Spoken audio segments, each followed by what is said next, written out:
everybody, and welcome to the accelerated meta test happening in the Americas time zone. We are here on the 19th of July, just about to start round one, and so far it's just me, but I've seen that some sickos are playing Provost Consulting versus Sebastio Souza Pessoa. Let's zoom that in a little bit. Now, historically,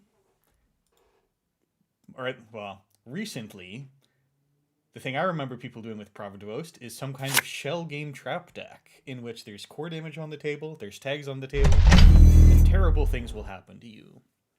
However, Sebastio wants some of those things to happen, specifically the tags, and might be playing cards like Wheels that will make checking a wide table of remotes a lot easier to manage. That said, we're off to the start of round one, and nothing in play but a Spin Doctor and an Ice on HQ. Understandable, because you don't want to get eye for an eye, and it looks like we are on Bling Seb. So new console, whenever you install a card that costs 0, you get to pseudo draw a card. But Seb getting away with an absolute crime, eliminating all 3 cards. So on top of that Bling installation, we get an Our Screw and a Hantu. Not for 0, but for a decent discount. And now, some amount of ice that Provost is playing might just go down to our Screw. So that's going to be a bit of a stifling effect on all the ice that we might res. While the corporation gets a predictive planogram and 1 new card on the table, and during that successful run on R&D, Provost Consulting, who gets an advancement counter, placed it on that ice, and it has to be advanceable. So this suggests that this would be a Mesnichestvo.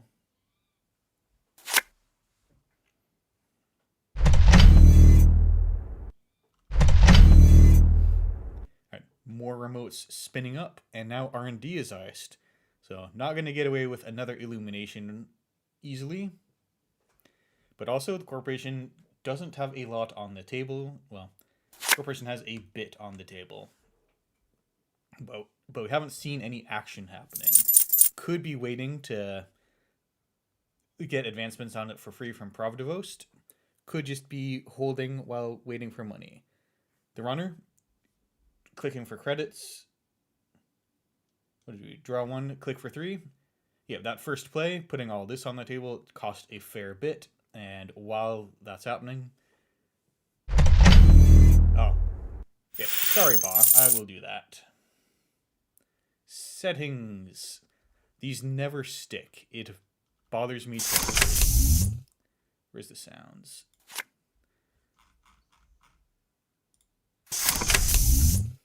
Right, we do see a Gourmand. And Blinks finds friend of a friend on the top. Great find. You want money? A lot right now. Corporation has a Regolith down.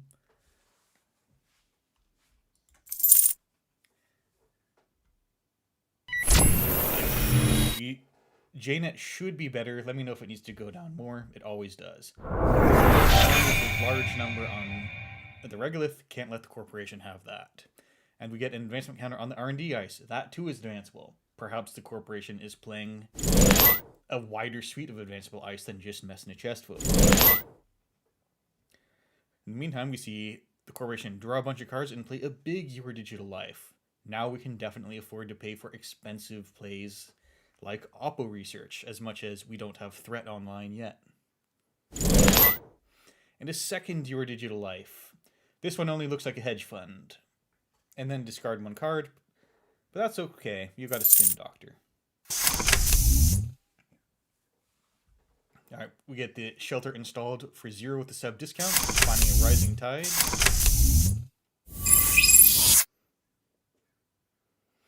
And then clearing that 1 tag. Just a bunch of setup. Still loud? Okay. Settings. Let's make it didn't stick.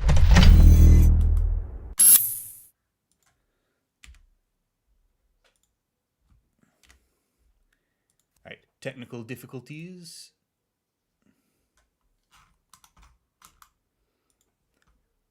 All right.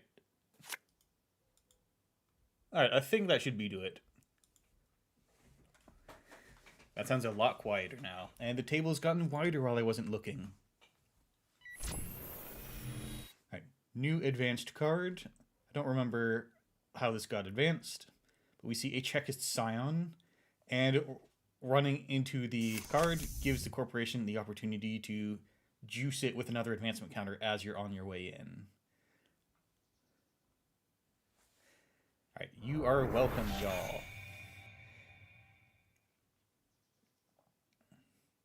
Trash's Gourmand to trash Chekist Scion. Interesting. Chekist Scion already has a 0 trash cost.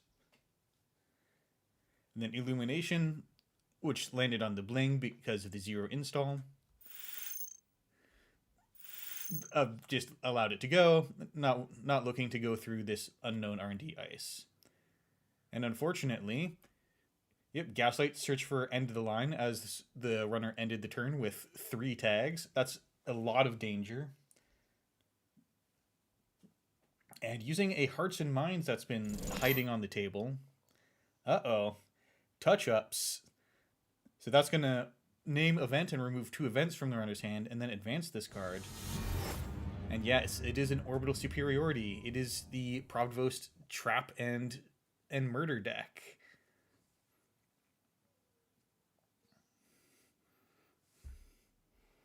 Alright, that should have plenty of time in the round left. Let me see what else is playing.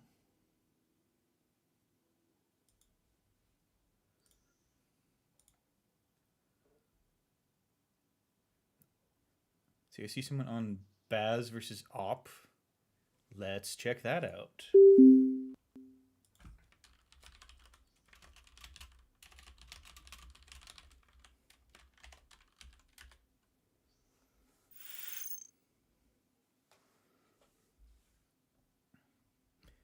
All right, and we are in the stream.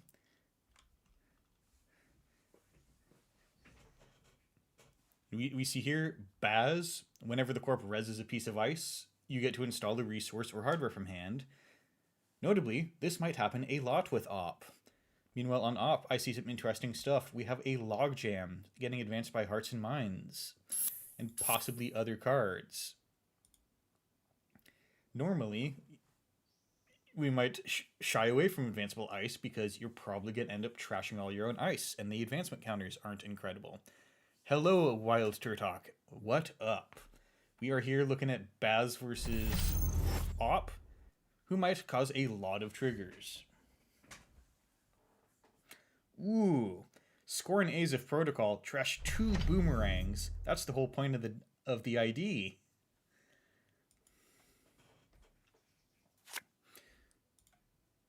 Meanwhile, Baz does have a very promising, a very good tech card should the Op player want to go wide. Fencer Foino. Just gain 1 credit per turn for usually paying trash costs. Then play Nuka, draw up. It's a very favorable card to play in this ID. And the Class Act. I don't know how Aku got 14 credits. I never have this much money when I'm playing Baz. But Class Act's a great way to convert credits into having lots of money. But in the meanwhile, while the runner is unable to get into this remote, Icarus is just continuing to score. And with the Tranquility home grid, you can just keep scoring because you get 2 credits back on every install. Also of note, Logjam has 3 end the run subroutines. A boomerang will not get you into this server, which is probably one of the main ways that the runner is hoping to make sure you can get into servers early. So this might just be a question of how quickly can the runner get into past a Logjam. Unfortunately, a real fractor has been found.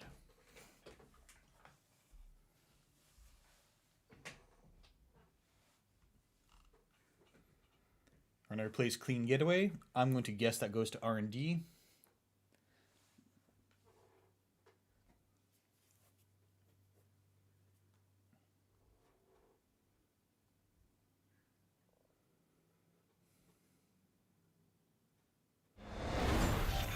and finds an off the books great find, even on both players. If the corp can't draw a, let's see, Wild Turtok, no, this is playing on the old ban list because that was released just yesterday.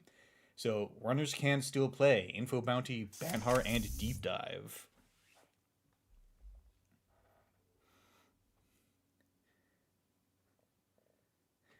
Aku's rig coming together. We have the Killer and the Fractor. That'll get you through a lot of what Wayland has to offer.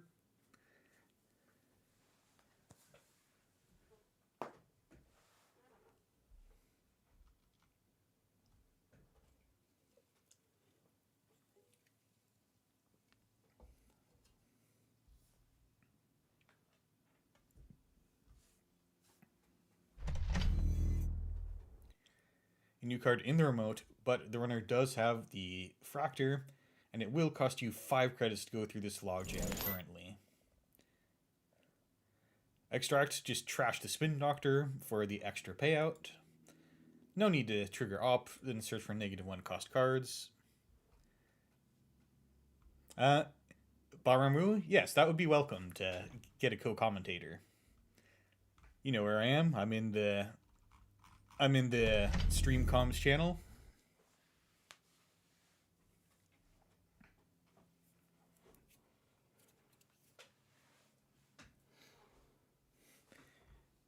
And Baz choosing to pay to continue to keep the Fueno around. Eventually, we're going to go into that server and trash the tranquility, so you can be pretty sure that you will be able to unload these credits and that you're not just getting rid of your real credits.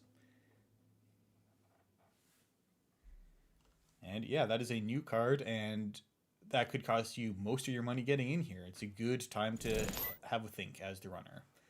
Shurgamel is a great thing to is a great draw. Because now you can pretty comfortably get in there and challenge whatever this is. Though the Corp has been able to see that you've had your Fractor for several turns now. Just a Spin Doctor on the outside.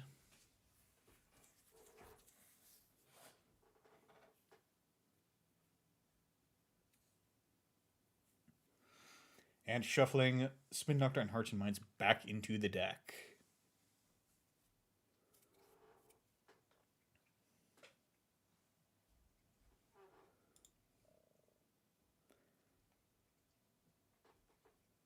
Not seeing a lot of unusual stuff. Hello, it's this guy.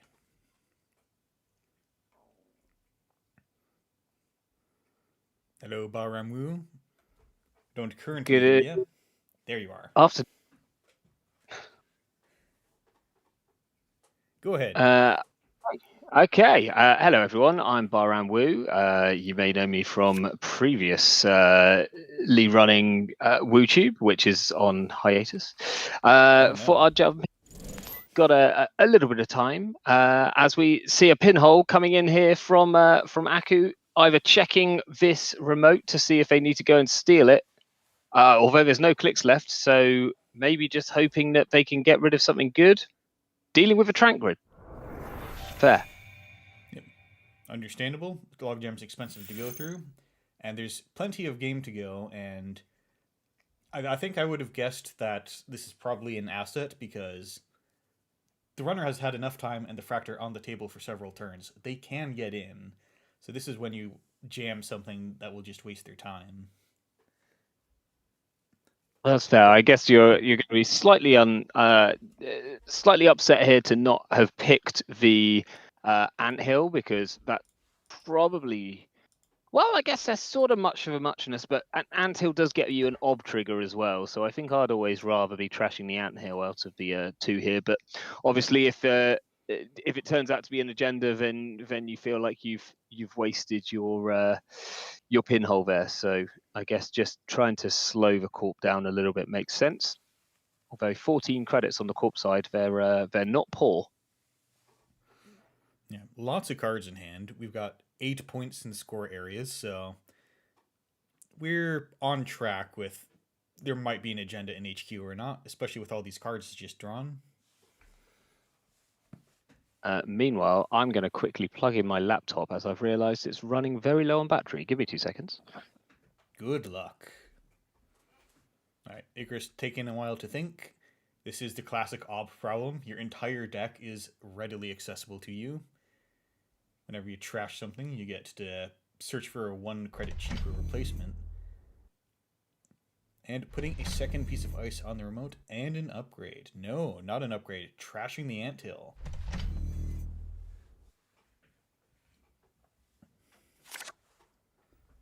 And a new card. I have a suspicion this might be another Hearts and Minds, because we've seen a lot of Spin Doctors just shuffled back.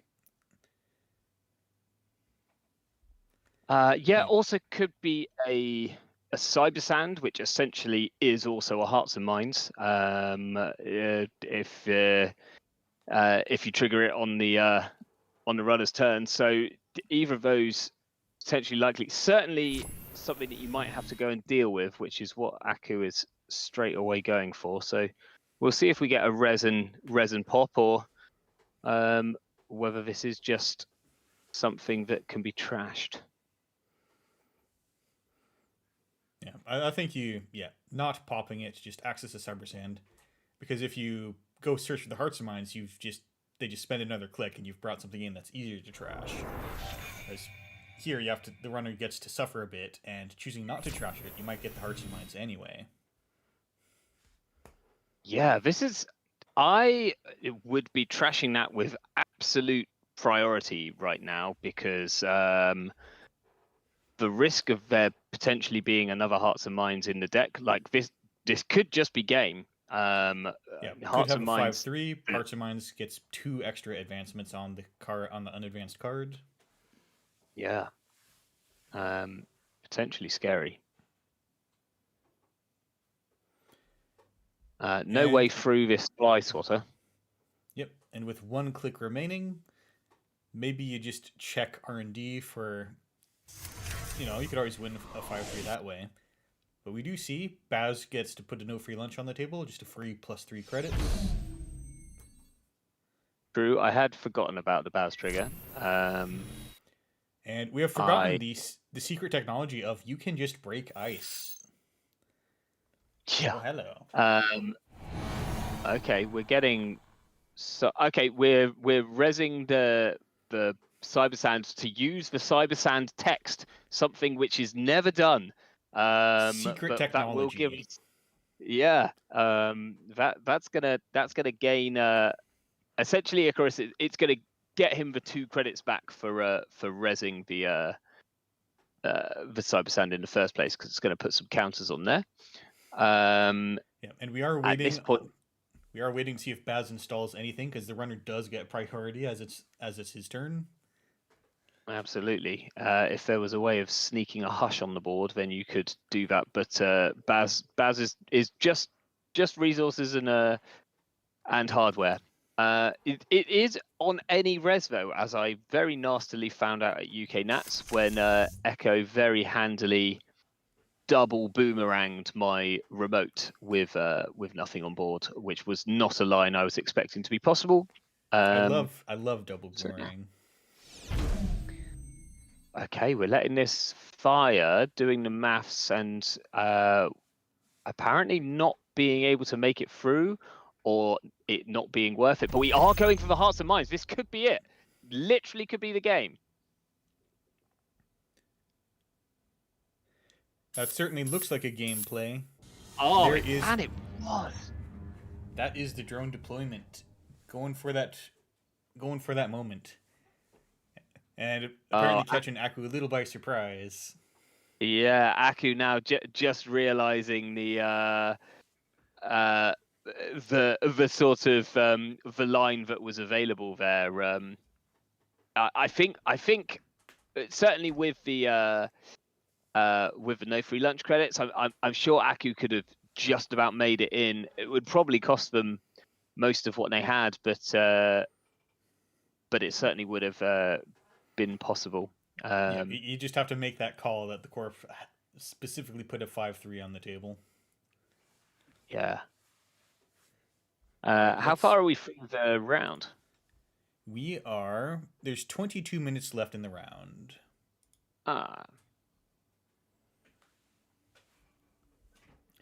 Looks like a lot of people have wrapped up. I see a Nebula versus Muslahat game and okay, there's only that one left. Although it doesn't say table. Shall I? Yeah, go ahead and ask if we can stream.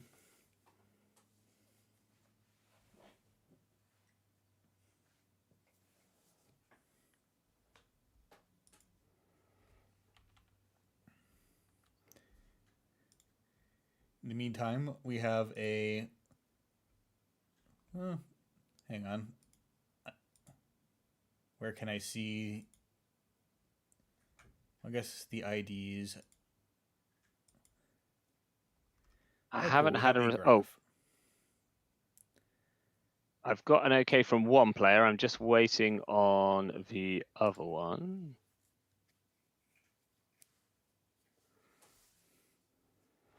Oh. Okay, to be on stream. Cool. Yes, we're all good to go here. So, still a bit of game going on here. So we've got Nebula versus Muslihat. Muslihat on 5 agenda points has already picked off one of the next big things from the deck, and the counter has been used there. Muslihat on the dolls as a. Oh, this isn't okay. This isn't part of the AMT. Wow, oh, no. rip.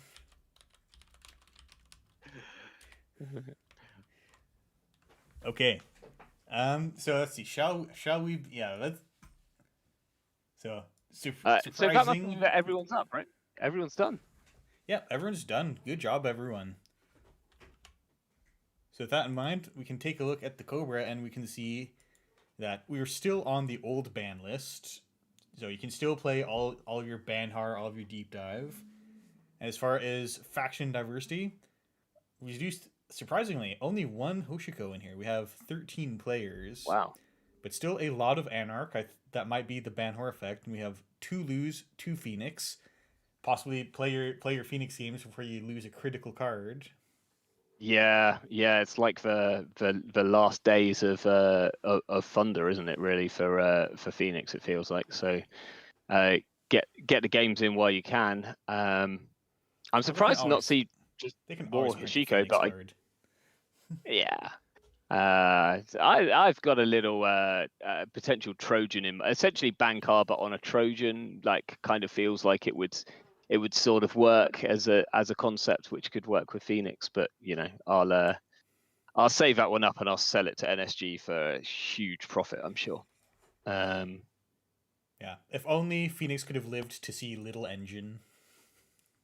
Oh, it's just a perfect ice, like Little Engine and a Boomerang, and you're cooking with serious gas there. But yeah, that's a great ice. Little Engine. Like, we need more ice like that. I feel that was a really fun one. I feel like it would be. That actually wasn't a great piece of ice.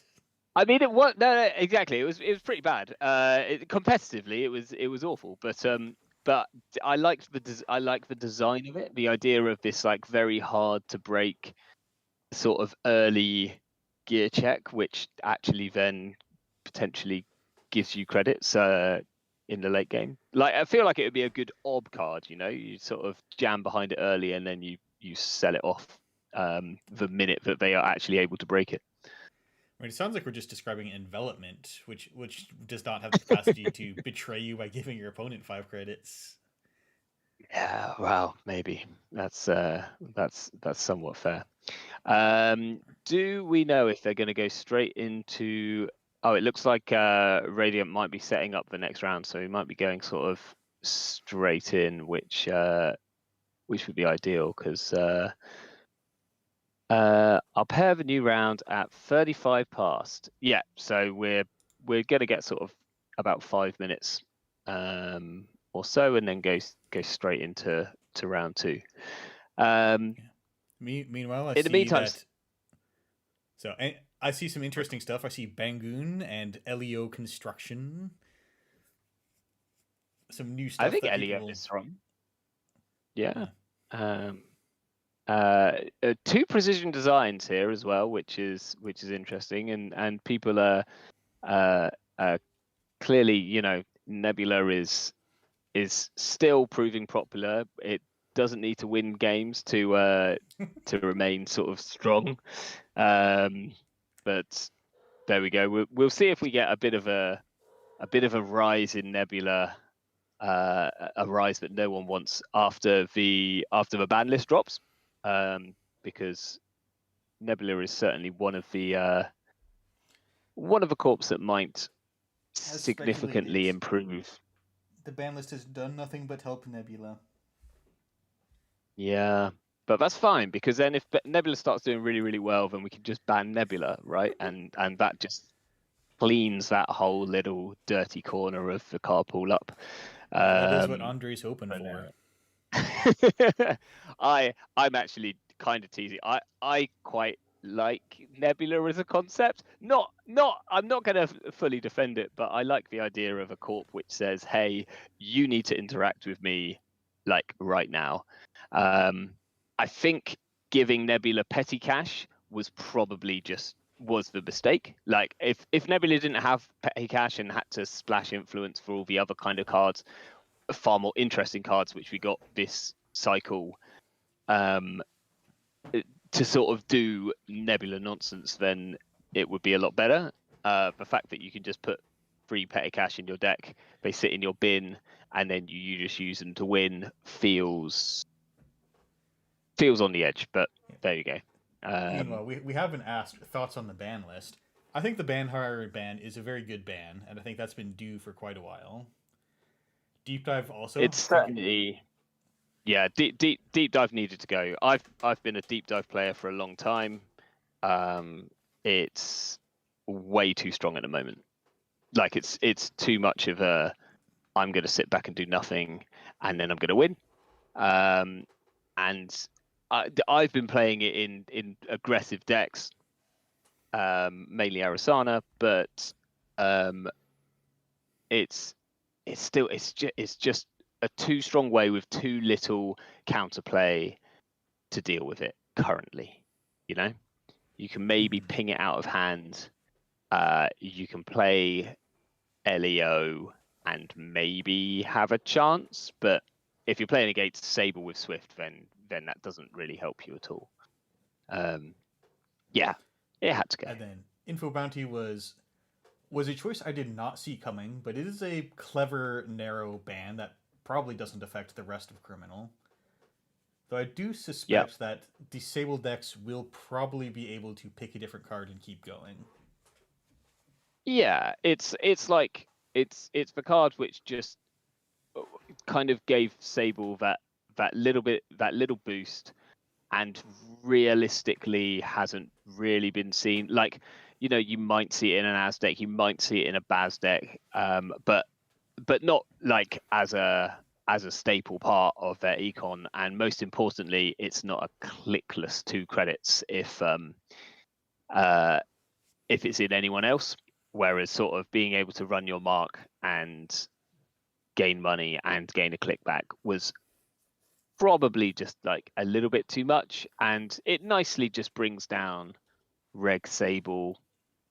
Deep Dive Sable, obviously not a problem anymore, but we'll bring down Reg Sable, and maybe we see a little bit of some of the other kind of criminals make their way into the main scene. Yet to be proven, but could be a thing. Yeah, and we're asked, does Info Bounty to Sable feel like DreamNet to Hoshiko? And it's a good question, because Info Bounty is more credits directly in the pool. And it is it feels like it's a stronger version of Hoshiko's DreamNet. Even though I guess DreamNet gave you the 2 cards per turn. Yeah, I think the draw is big. I quite like that comparison though. I think that's kind of good, and I think that probably explains why it potentially is a good thing to go. Like, if you can say that this is kind of similar to DreamNet plus Yoshiko, which was just a bonkers interaction. You've kind of built this ID who's got this cool sort of flippy play of being up and being down and having downsides to what you're doing, and then you print another card which just says all those downsides, they've gone. So much for losing a credit each turn. This is going to completely cancel that out. It's going to get you extra card draw. You're going to pull it off a gachapon and install it for a credit. Like, yeah, it's it was a bit too much. Info bounty, maybe not quite there, but it's along a similar lines when you play it in Sable, I think. Yeah, it does give you the, we're always trying to find out how to shortcut the process of turning actions into cards into credits, and I think Info Bounty does have a powerful upside of it's just credits. It's on the table, it's just credits. And that's the thing that we're always trying to stop runners from having too easy of access to. But we do have pairings up, and I'm looking at round 2. I see someone whose runner is listed as 33011. I don't know what that means, but I'm curious to find out. And I see that on the other side of the table is Kabloosh on Precision Design. We could see what kind of depraved corporation has been cooked up. Yeah, I mean that's always it's always good to start with a Precision Design game because it sometimes goes pretty fast. So we can always get a second one in. That's table 2, isn't it? I think. That is table 2. Yeah. Shall I do a quick check here? Yeah, let's do a quick check. And I think I recognize Kabloosh from making the largest possible op deck, I believe, and then playing it in person. No, serious? Oh man, that's yeah, we're all good to stream. All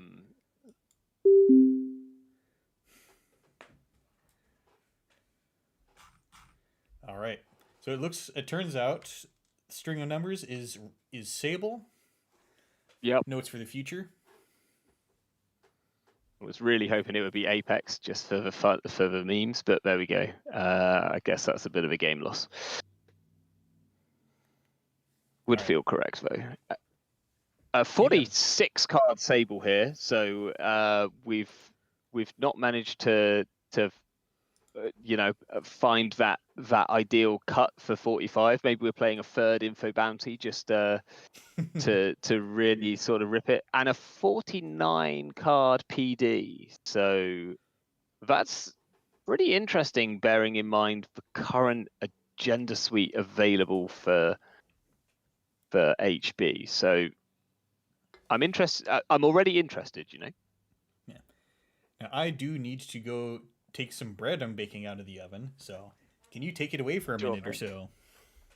No worries. So my immediate thoughts on this being 49 cards is that it's probably not a core damage PD, because one of the best things that you can do with a 44 card PD right now is do some core damage, play some salvo testings. Maybe that's just me. But that sort of works very, very nicely with exactly a 44 card, because you play 3 salvos, 3 ontos, 3 of the 2 1s, the Alvagars. Doesn't look like we got that here. So maybe a bit more reg. We did see some PD do well at UK Nats. Cinderwin pointing out that the 46 Sable might be Soccer's LA Megacity list. I didn't note that was 46, so that would make sense. But yes, I will maybe pull that deck up in a second. I mean, PD is an interesting one. Like, obviously, it potentially got a little boost with the Luminal coming off the list. It's certainly an agenda which PD loves to play, because being able to score that out in a remote sort of turn 2 or 3 sometimes, and then just immediately jam, sometimes even just jam for win, sort of go install advance on whatever it is and chuck another piece of ice, is an incredibly tilting play, and really puts a very, very quick clock on the runner. We also saw some of the UK Nats PD lists, or at least one of them, playing DRM, which is a great thing to play if you want to go and grab your one-off Luminal. We won't be seeing that today because this is pre-ban list, but might be something that we see again in the future. And it sounds like lovely. Well, you're right in time. Radiant has just called time, so we're going and we're starting with ice on HQ, so that sort of criminal respect, and then a remote with a piece of ice. And getting the HQ probably mark straight away. And yeah, there's the forbidden card. We see it straight off. Hagen here means that Kabloo doesn't have enough money to res anything on this remote, so probably hoping that this is a Tranquility home grid that Sable's not going to be able to go and deal with. But if they take a credit and run server 1, then maybe they're going to be able to deal with whatever's here. Deciding to go R&D though. Yeah, that snap res does suggest that it doesn't matter what the ice on the remote is because you don't have 4 credits to trash this. Yeah, also suggests that there's probably agendas in hand, right? Like, otherwise I don't think I'm resin there. But we'll have to see. It was a humanoid. Helopix. I think I'm pronouncing that right.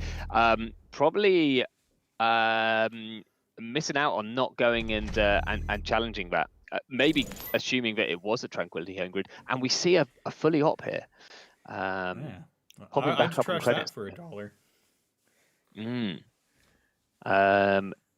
Another thing, obviously, going in the remote as well. So now we've got the credits to probably res whatever ice this is. HQ mark again, but no way in unless we find a boomerang. Hagen res coming out to block a lot of economy from the runner. It's turning out okay. Yeah, I mean, maybe it was top-down solutions being played here. So maybe this is a deck which possibly wants to go a little wide, which also makes sense if we're seeing that fully op. This is a second top-down, so we've drawn another 2. Probably digging for that other fully op here because we're now quite poor. Just taking a credit. Okay. Well, being poor could change in a moment as soon as we get more ice and play another flop. Yeah. I mean, what do we expect? I'm expecting to see maybe some auto campaigns, something along those lines. Nice bravado, checking, asking the corporation, are you going to stop my $1 drafter? I mean, I was going to say humanoid resources. And it's going to get back the fully op as well, which is absolutely huge. So I think you absolutely need to go and just trash things in server 1 and 2 here, so that fully op doesn't really have value on this next turn. But we'll see how Helopix plays this, because that's what I'll be looking to deal with. I mean, we can make a clickless run on archives. It would certainly make sense at some point. There it is. It could just be a deep dive. Put all the forbidden cards into Sable for one last game. Getting rid of that humanoid that we know. I think you need to check server 2 here. No, just going for the empty remote. That sounds like there's a 4-2 on the table. So wage workers. Yeah, but okay, there's still a click here to potentially deal with server 2. I really think that's a play, but not going for it. Putting down the Carmen to deal with the drafter.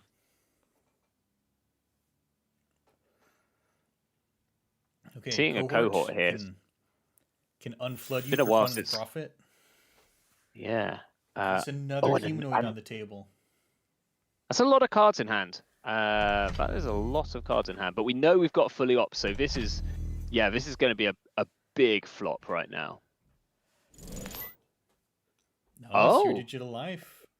Taking the installs. Wow. This is making me think of that one replay Tuno posted a while ago with like a turn 5 Yu-Gi-Oh combo win. Oh yeah. I mean, I can't remember if that was on cohort, but if so, I mean, I believe it's certainly got that kind of vibe, hasn't it? I'm also getting a bit of maybe big deal vibes out of this one. Just with if there's fully op and there's your digital life, they're big money cards at the end of the day. Yeah, if you get away with it, then that sure could produce a big deal amounts of money. But also, we are down to 27 cards in R&D. No agenda spotted so far. No, I mean, this could be agenda in server 6. We can always do a cohort flip. Sable hasn't rolled an archive mark this turn, so can't clicklessly go and flip those archives cards up. Probably looking for a R&D run here, installing the Chesva. Gets through for essentially 0 after the info bounty.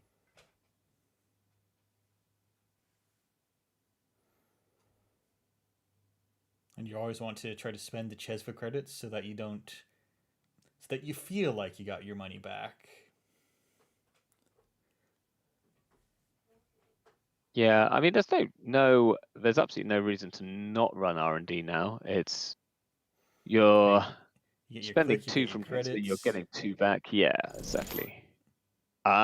This is I don't we have enough unless money you're letting here? drafter fire. Surely you can't let a drafter fire. Please tell me you're not letting a drafter fire. Maybe this is a miscalculation. No, we're letting the drafter fire. Okay.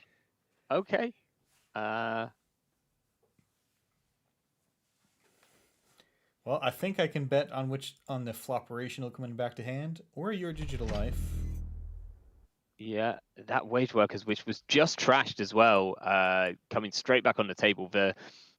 The impact which that does to you mentally is like pretty significant. We do score though off here. It's only a 1 point, but there's an Elvagar there, so the run was at least worth it.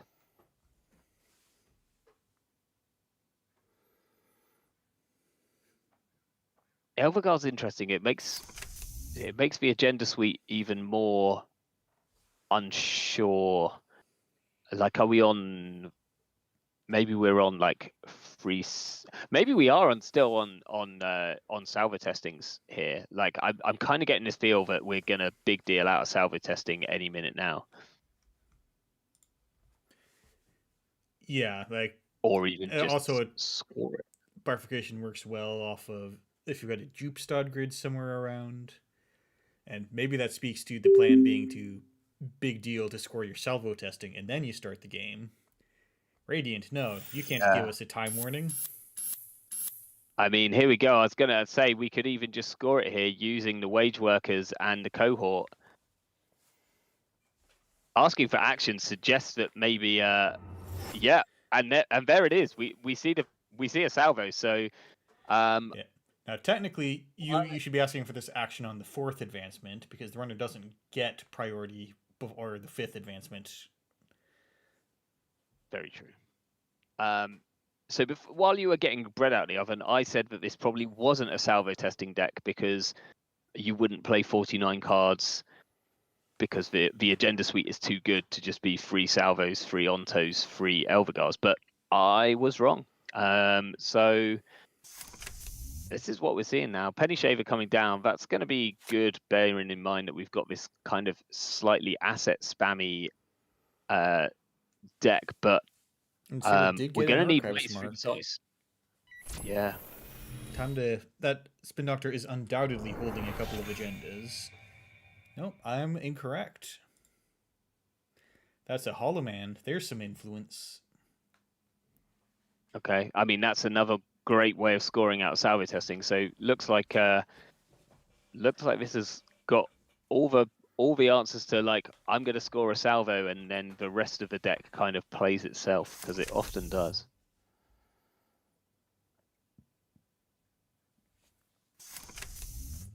Installing a new trash act, just immediately emptying the open market. Seems good. Installing a class act for essentially 2 credits, plus a little bit of drip over the next 2 turns. Not a bad thing at all. See if Kabloosha's got a threat to stick in server 6. Did we see, what did they pull back off the PD ability? I didn't actually catch that. Oh, it Red doesn't level. say. So maybe it was a face down. I bet fishing for the next Elvigar.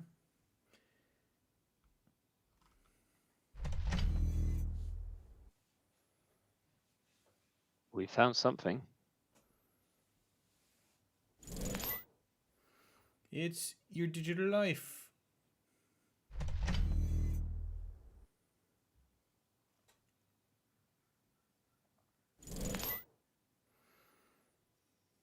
And That's again, big, we've got the fully fully op. operational. Yeah. Up to 15 credits here. Still has a click because of the wage workers click. That's quite wild. Full Sable respect there. Icing archives as well. Also not allowing the flip back, so suggesting this could be an agenda in server 6, which they want to advance with cohort. All right, great time to have a buy your bands. You get 4 credits for trashing cards. Lines up with the wage workers very cleanly. Yeah, I think this is a card which maybe people have forgotten about. I feel like it's a good card in the current meta. It deals with asset ob very well. It's quite good to draw cards while trashing cards, playing alco, things along those lines. So I could see some more buyer bans. We're not using it to trash for wage workers though. Interesting. No, just draw and install. Corp can keep the wage workers. Okay, so this suggests to me that although the buyer bans is influence, I was going to say this suggests to me that we're just looking to win off a deep dive, because if we're installing a second Shezna. We've also seen a stone ship already, but this might just be 2 deep dives and then a bunch of cheap influence choices. Yep. Yeah, wouldn't be super surprised by that. And the run on RD is completely covered by the Chesvas. Yeah, Penny Shaver, I guess, is like maybe suggest that this isn't deep dive, but maybe we've got like maybe it's some kind of hybrid where we're sort of half reg, half deep dive as a win con. It's just interesting not trashing there, but installing the Shezva really suggests that we're just going to be slamming centrals. Still no Fractor yet. Can't get into HQ at this rate. Yeah, nothing in R&D to be stolen or pulled here. The Corp's hand has been completely unsupervised this whole time. Might just have all the cards you need to score out in hand. Yeah, I mean it's pretty scary to face check some of this ice as well now. You can deal with Drafter, but a Scatterfield Fire would be pretty bad. Hagen's not going to be the best. It looks like we're going back to now deal with this wage workers with the other buyer bans, which we seem to have drawn into.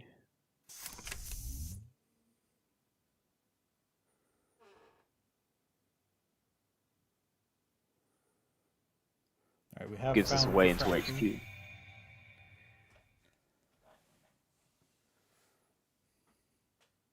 How much is this to break, though? I think too much for this turn, but we can get in next turn with Shezva credits. We did see that one transfer of wealth get lost to the core damage earlier. Yeah.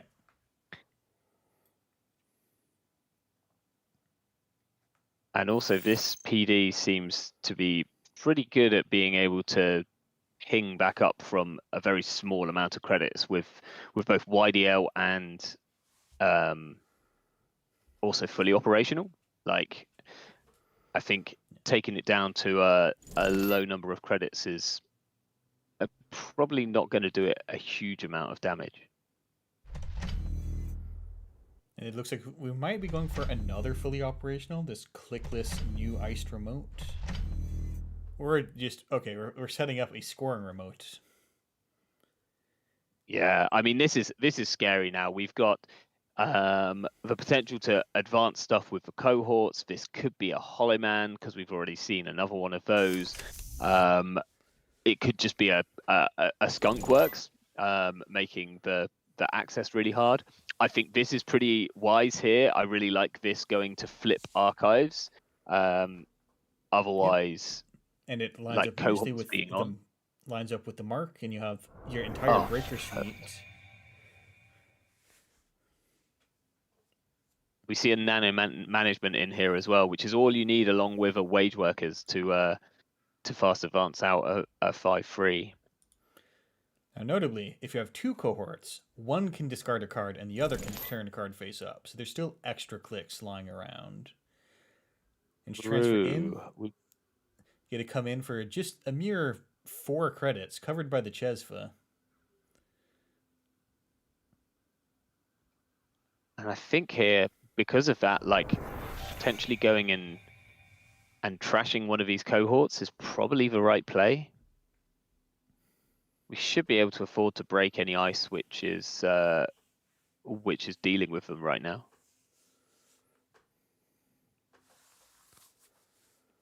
Or we run the remote, but I mean, I wouldn't expect to see Void here either. We've seen a lot of influence. There wouldn't be enough cards in hand to do that, but I guess just having to deal with a potential Skunk Works is something. Yeah, there's just so many ways this run could get dunked on.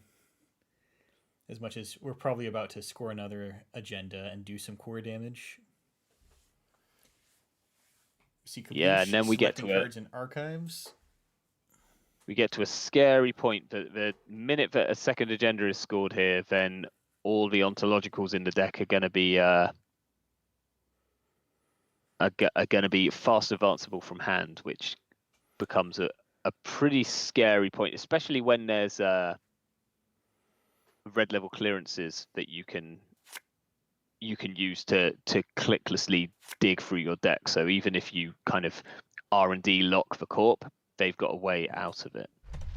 And interestingly, using that cohort, one discards, the other flips, but not finishing the agenda off. So maybe this is a second 5-3 in the remote. Yeah, it does suggest a second salvage testing. Now, wait, have I? I was going to say, I wonder if I've ever scored 2 salvage testings. I feel like there might be a game where I've done that. The impact of that is really, truly disgusting. Obviously, you've essentially won the game at that point anyway. A second Hollow Man being trashed from HQ. So, it must have come back with the Spin Doctor or something. It was shuffled back with the Spin Doctor. Okay. But yeah, just scoring out this, what we assume is a salve testing, will do an absolute ton of core damage just on its own.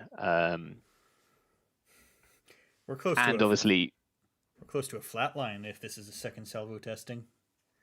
Yeah. Also, obviously puts the corp on 6 points. So. Ooh. MIC, good to have a lot of clicks left when you see the corp as that. Yeah, pretty expensive, even for Unity here. That's a big boy. Pretty expensive, especially for Kurupira. Yeah, and You we do don't have have, that. if you're feeling lucky, you do have clicks left, and you could just click through the Bran and maybe let one sub fire. Yeah, I don't hate that. I'd also consider just clicking through the brand. Like the worst that happens then is they res a skunkworks, but then you can pay the 5. That's technically cheaper than paying the 8 to break brand, which I think is what it costs. I guess breaking it means that you get that magical Kurapira counter, so that is something. Letting it fire might just be fine. Like, realistically, the Corp can't really res another piece of ice. I think that's what's happening. No, fully breaking. Okay, but this will let the corporation throw out the MIC. Yep, the runner has no clicks left. Run Oh. ends. And I believe we can now do the cohort trick and score out this. Oh, yeah. Okay, I also somewhat missed that. So, absolutely, letting that first sub fire was pretty important.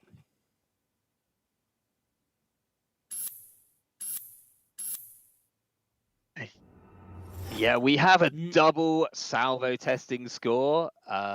Pretty Goodbye gross. open market. Goodbye Nuka. Now the good news is the runner has 7 credits sitting on this penny shaver.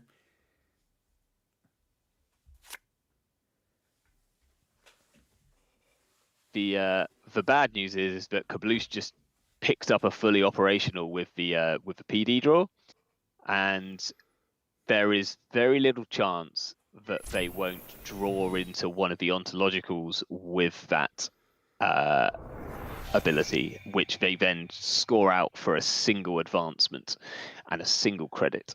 So with the amount of potential draw that Kabloosh has next turn off these cohorts, off the fully op, yeah, dealing with cohorts, yeah, does feel really rather important. This is where you kind of wish you had a copulation to just go in and see if you can cup that fully operational.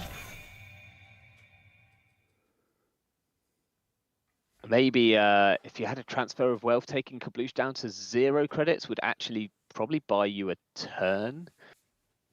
Whether that's enough.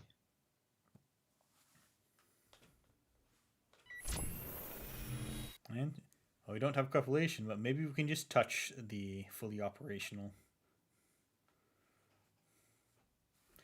And also that gets you a Kurapira counter. Yep, touch the fully operational. Yep. We know it's in there. So Kabloosh can now just play this fully operational. Or maybe just... Maybe doesn't even need to. Oh, going. Oh, okay. This is interesting. I guess it makes sense. It's putting some more threats on the table, which now need to be dealt with. And I guess you only would draw, you'd draw like 6 cards? Something like that. I don't think Elvigar wins because you playing the flop means you're down 1 click. You need all the clicks to score an Elvigar. But Onto would be just win. Yeah. Okay, Spin Doctor makes sense. That's more draw. All we want to do now is find stuff. Putting back in cards, draw cards. Yeah. A terrifying time to have all these unaccounted for ontological dependencies. How upsetting is this penny shaver, which is going to be at 13, 14 credits and is going to never have been clicked for the money?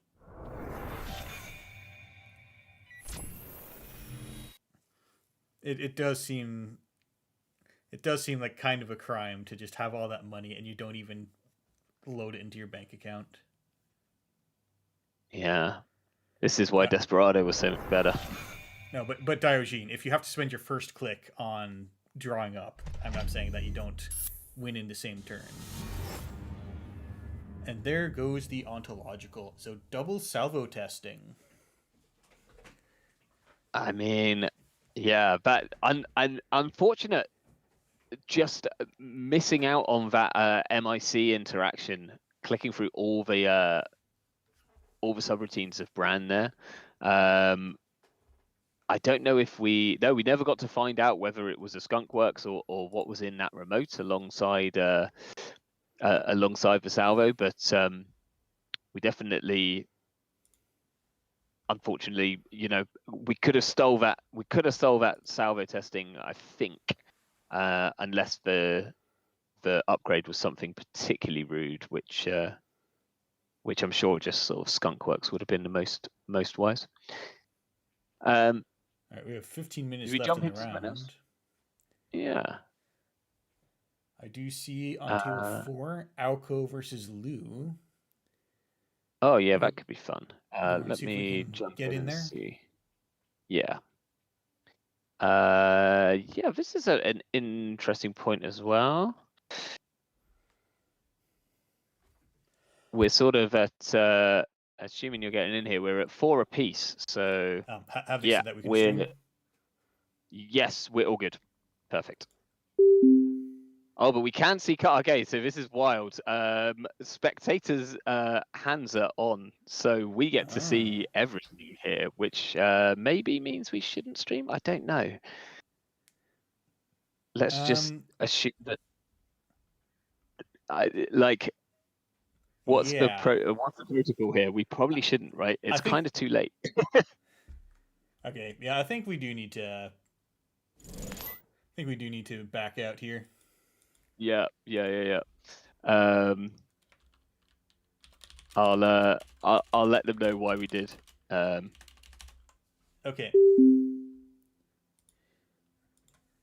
So then that leaves us with table 1, Nebula versus Phoenix, who honestly might be letting a lot of subroutines fire. So I will check in on table 1 to see if we can stream that one. Cool.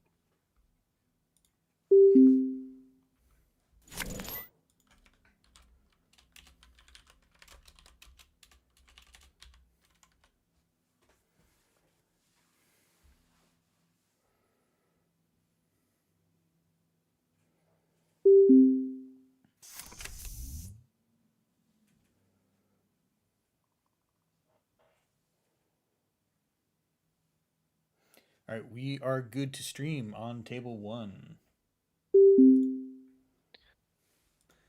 We see here a very sad-looking wheels, no remotes in sight, and Funhouse on both of the main Nebula servers. I mean, that wheels would actually be a pretty good card here if we didn't have 2 false leads scored. Wheels is one of the ways that we can deal with the whole Oppo research into false lead. But with both of them scored, we don't have the click to hit the wheels in the first place, outside of installing a synth gland or something along those lines.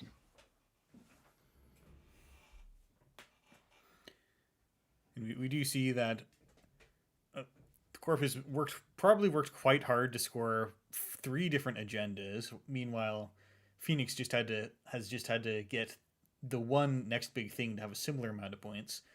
Although that will have given the Corp a huge control over their hand as you get that draw 4, shuffle any number of cards back. Yeah, any number is crazy. I think the most I've shuffled back off the next big thing was 11 cards after doing an absolutely ludicrous turn of drawing with whatever the new Sensi is actually called. I can't think what it's called. Federal fundraising? But yeah, I had like 3 federal fundraisings and a spin doctor res, and then managed to find everything I need and shuffle everything else back into my deck, which felt absolutely insane. I don't think I won that game though, so it's what it is. I do see a Ashen Epilogue in the runner's heap, and there's a buffer on the table, so if Icarus wants it, he can have a whole nother deck to go through. I mean, I'm pretty sure it's not going to go more than. Icarus here needs to win in a turn, essentially, unless they have some serious hand punishment. If they've got something like an eye for an eye, which is a bit scary to play when you're going through a fun house, taking a tag off the eye for an eye, could be a problem. Murder. Although we do see one end of a line in a bin. This deck's on business as usuals, which is quite fun. It would make me hopeful that maybe they have some Vladisburst city grids in here, but it doesn't look like there's any remote building going on. So yeah, maybe I don't not. expect Vlads. I think this is purely because it lets you get the 3-2 while resolving an operation for the Nebula click, and then Messenger Oh, Chest Vote absolutely. to hold the other advancement for you. I just have high hopes for jankier deck building all around, but I've been having fun with that as an interaction. Yeah, I've been quite fun to. I've been making a heretical remote-based Nebula deck, and unfortunately, it might have to change because I've gotten at least one kill from someone banharring into the envelopment I'm playing. They did not see that one coming. No, I wouldn't have seen that. Okay, I mean, Siddle just drawing up here, finding the pieces they need, and discarding. I mean, I wouldn't be surprised if we just find an agenda in archives there, because the minute that Ryu touches an agenda, they're in trouble. Yeah, at this point, you want the runner to find something so you can just oppo them. Yeah. I mean, interestingly, the Nebula's going to have to start. I guess they don't have to really make play. Well, maybe they do. Like, 3 petty caches are out, I've just realized. So we've got 3 petty caches out. We've got 2 business as usuals in the bin. We still do have some spin doctors to get those business as usuals back. But maybe there's like touch-ups might be another way that this deck can kind of threaten fast advance. That could be what we're seeing here. No, we're seeing a business as usual here. All right, there is. I think that's the last businesses. No, there's one more unaccounted for. Yeah. No, there's all 3 are in the bin now. Oh. Oh yes, that is all 3, and that is a tomorrow's headline. So the fast advance gas is running out, but you only need 1 point left. So yeah, and if they're on touch-ups, which I think most of the kill decks are, then that's another way of doing the fast advance. Unfortunately for Icarus, these code gates on the inside are causing them quite a lot of issue. I'm also just wondering if Siddle might have a win here. If they have exactly a bigger picture +2 end of the lines in hand, then they could actually just forfeit both false leads now, and that 1 tag will be enough. Yeah, the Master Chest Vote important because it gives you something you can advance with the touch-ups. Absolutely. Good piece of ice as well. Like, Icarus deciding best play here is no play. Oh no, well, checking the bin. There's touch-ups. How many of those do these decks play? I think 3. I'd be very unsurprised if it wasn't 3. Worth noting that Ryu does have this stone chip installed. It's going to protect him against a single one, not a double end of the line. But only if they've got cards in stack. So maybe it might be time to get Ashening, you know?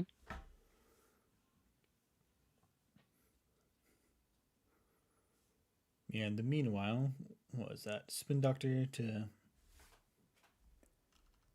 Where did that Spin Doctor go? I think they resed and popped it. Okay, yes. Spin Doctor is popped, shuffling back. business as usual. So more fast advanced gas, and then Spin Doctor to draw up.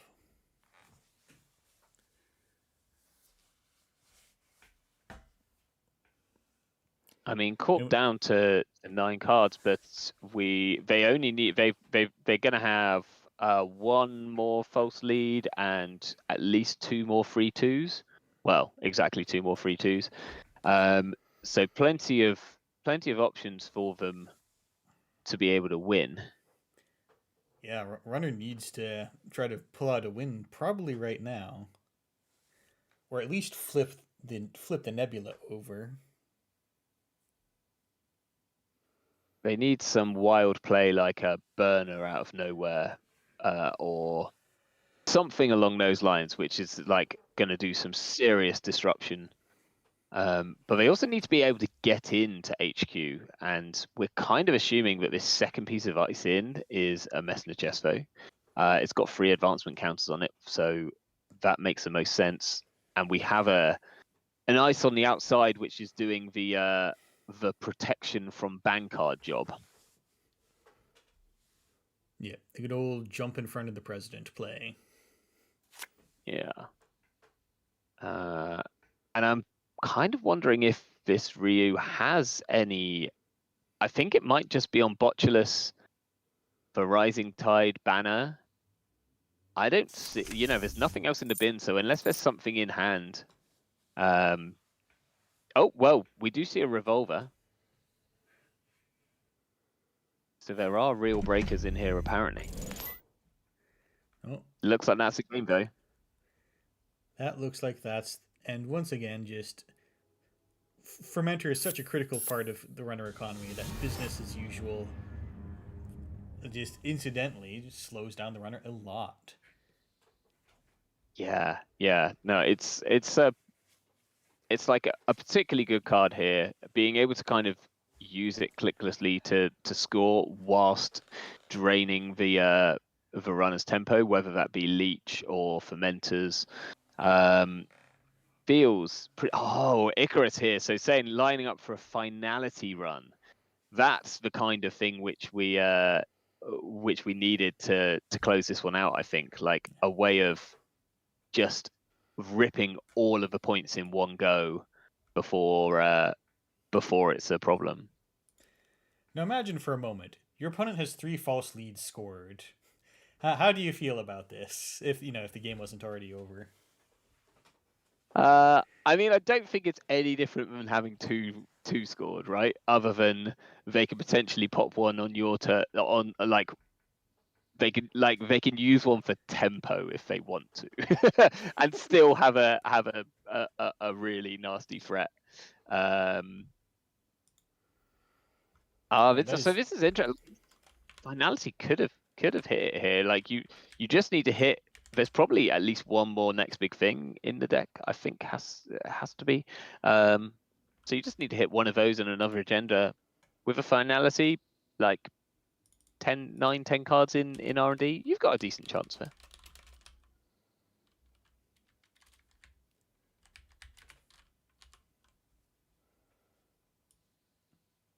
Like how I just don't know how you get through the Messenger Chesvo, but obviously Icarus probably has a way of doing that. I mean, there's always you can always run with the school of thought that code gates can't end the run; they aren't real. Yeah, and then you hit a Messenger Chesvo or an M-Pot, and you're really, really sad. I guess M-Pot technically doesn't end the run. Just pay a lot of money for it. Oh, cool. There's a timer on Cobra now that tells you how long is left in this single-sided Swiss round.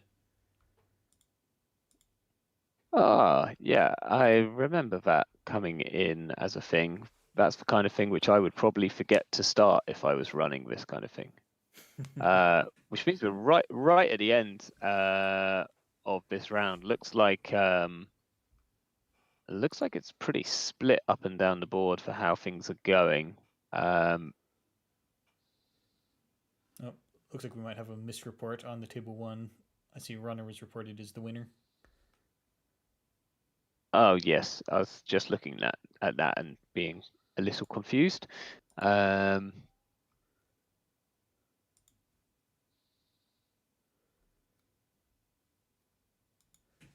quite an interesting spread. I mean, it's a small tournament today, but it really is kind of compared to some of the tournaments we've seen recently with a huge sort of number of players on the same thing. People have just decided to bring something, to try something out today. I think it feels very much like that kind of a field. Like let's see what we can do with Az at the moment. Let's play Essa before we lose Bankar.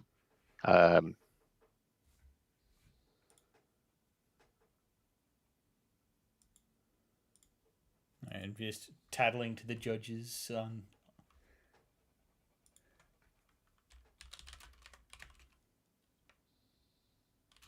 Oh, you mentioning the spectator hands, because I was about to do that, but no. I'm talking about the. Oh, right. Okay. Seth, are you coming to Worlds this year? I am coming to Worlds as long as the U.S. government doesn't collapse before they complete my passport processing. Oh, so it's a 50-50 then. Interesting. It is a 50-50. Well, I mean, I'm going to say this for probably the only time I'm going to say it. I hope that the U.S. government, holds together.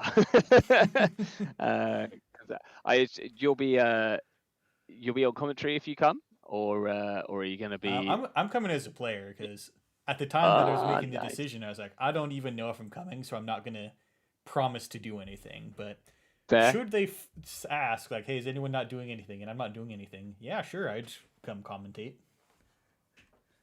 Well, I know that myself and Vix will be redoing our UK Nats matchup from last year, as we're both on commentary for the main event. So that should be fun. But yeah, I decided to do the talking this year rather than the playing. Yeah, whereas see if I can talk the talk better than I can walk the walk. I'm thinking of coming to do the playing instead of the organizing. I was volunteering at last year's Worlds, so got to come bring my depraved deck building to the fore. Well, hopefully we get you on stream at some point then, on the other side of the table. That'd be good. Yeah. Did you know that I'm theorizing that we may not need to play the Class Act in Criminal? We have other ways to draw the cards that we want. That's an interesting theory. Is it Lilo and Nuka? Because I don't think there's anything else. It is the one and only Asmund. Oh my word, that is a bold statement that you've made there. What if we like installed a open market, played this resource to draw the right cards, and then we still had a lot of money on the open market? It feels like a fool's game to just get net zero out of open market into Class Act. True. Sometimes you do need cards in hand, particularly against decks such as Alco, which apparently is seeing a little bit of play currently. Yes. Now, notably, my meta is not a very sharky meta, so whether this will go far in the World Swiss, I don't have a whole lot of expectations on that front. What are you tutoring with Yasmin? That's what I want to know. Are you pulling for fermenters and I don't know what else you like. What are you getting on it? Did you know that in faction for Criminal exists Physarum Entangler? It's a good card, very good card. Yeah, got to get them to res that place first, though. Yeah. But yes, yeah. The idea is that there's 5 or so different cards, like a leech, one fermenter, and revolvers, and so on. Oh yeah, revolver's a good card to get. That's pretty fair. Yeah, I mean, Physarum is a really good pull. It's just always a hard thing to to install if you're not Arasana, but you know, stick 3 copies of Madani in your deck and you're probably sorted, right? Like, well, that is a spicy idea. Because I'm running into a problem of your MU just fills right up because, of course, if you happen to have gotten your breakers online, then you have a Chesfa and a Leech. What are you gonna do? Trash your decoder to make room for your Physarum Entangler? No, I think you're playing T400 and being sad about it is the actual answer. But whether so my that's most recent whether update to that's the good deck enough. included putting a T400 in there. Yep. Okay, that makes sense. Can help with the kill combo as well. Like, you know. Yeah, that is the kind of energy I hope to bring to Worlds. I mean, I'm down with it. I think if I had the time to do WooTube at the moment, then certainly Madani Crim would have been something which I'd have absolutely tried to build by now. But I've been lacking in time, and so the spicier side of my ideas brain has not been put to great use recently, unfortunately. Mainly just been playing Arasana in a variety of ways. Well, we are still waiting on round 2. It looks like we have waiting on round 2. One table still waiting to finish up. Looks like everyone just got in though, so we should be starting shortly. If we take a look at the standings, that can't be right. Only 3 points. There should be more No, I points think by that's now. still. I guess the round has to conclude. Yeah, it's still showing after 1 round at the moment. So one person saying might have forgotten to sign up, trying to sneak into the tournament late. I don't think we're gonna be able to get them in. I mean, when I saw the stream go up today, I was like, oh, I've actually got a couple of hours. Maybe I could play. And then I was like, oh, I'm too late to play. But you know, those who can't play commentate, right? That's the. That's right. I'm sorry to tell you this, but you being here with me means that you're washed. I've been washed since wow, about the last 2 years, I reckon. So there we go. I don't think I ever got to the point where I wasn't. So like it's all good. Okay, we've got some kind of wild timer going in Discord, so maybe that means that round 3 is about to start. Round 6, whoa. I was reading while speaking, which is a terrible thing to try and do. But how do you think audiobooks are made? Yeah, but then they're reading the same. They're speaking the same thing that they're reading. I was stupidly glancing out the corner of my eye at what was going on in my peripheral vision, and it affected my you know, when you just blurt out whatever you're seeing. Okay, looks like we've got about 10 minutes until the round starts, maybe a little bit less.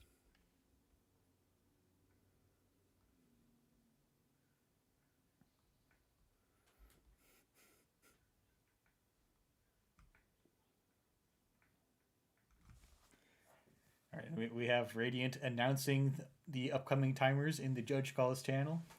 Make sure you're in the right Discord channel when you're running your tournament.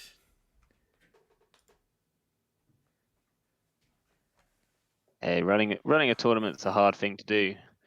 You've got to stay awake. You know, you've got to do all the inputting. That wasn't me just trying to take a swipe at Axu. That was a genuine comment. The the swiper Axu is just a bonus. But who was it that said like they were thinking like they're running an in-person megacity, but also we're considering simultaneously participating in like an AMT?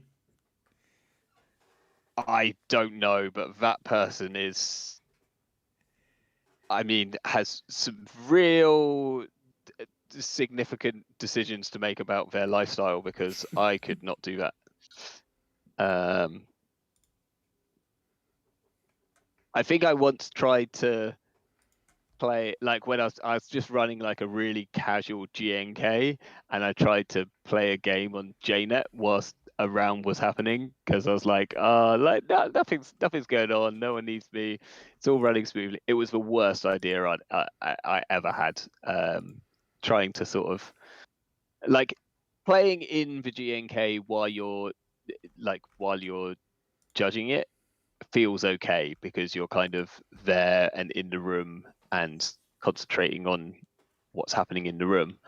But letting myself get distracted by a game on JNet whilst stuff was going on around the place was a nightmare. Very bad idea.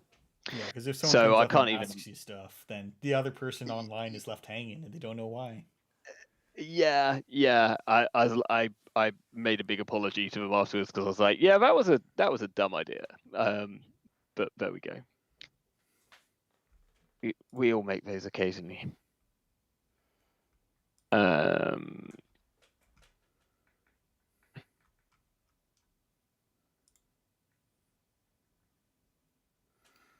All right, looks like we have pairings at 30. Round 3 will be paired at 35 after, and then it starts at 40 minutes. And this is the last one before lunch break, so we just need to fill the air for a couple more minutes. Well, so what else? You can just tell me all of your secrets of what you're going to be bringing to Worlds then. So we've obviously got Asmund Pudlat in some crim. What's your call? Oh, yeah, of course. Okay, that makes a ton of sense. What spicy corpse have you got going on at the moment? I'm considering Elio core damage. Because very good. Because what could be more fun than you run through a funhouse and then the corp ends the run and you have to go through a funhouse again? Does that not sound like a house of fun? Okay, interesting. So like with the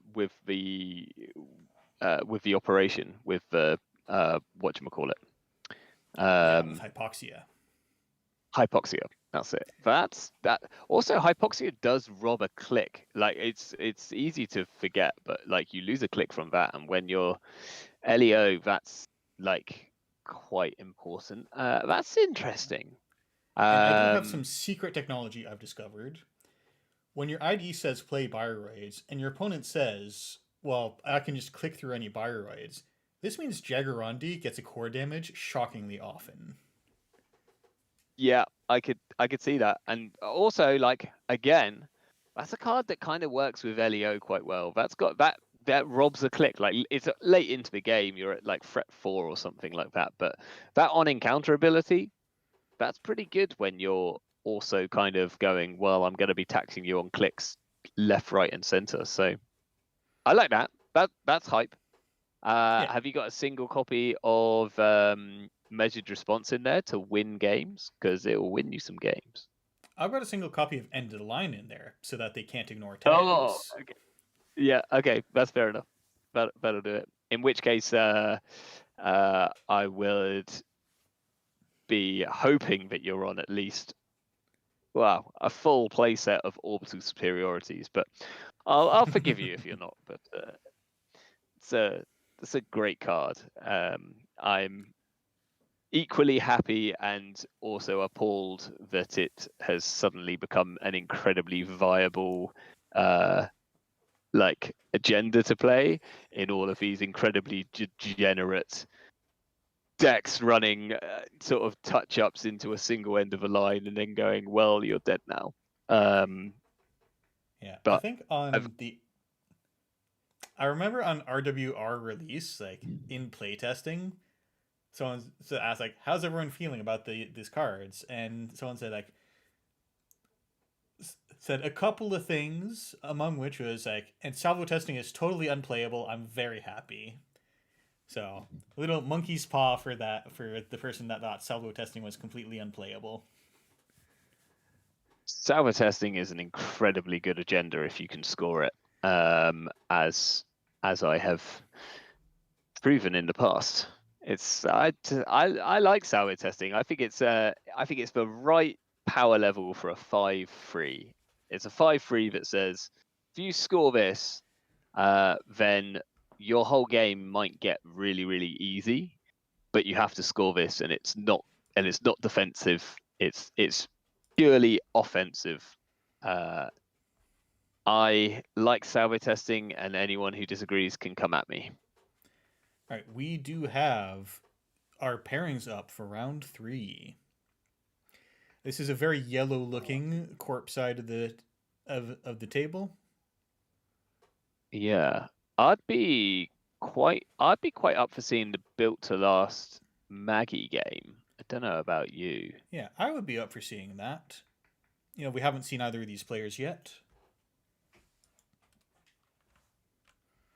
Yes, that's table 3.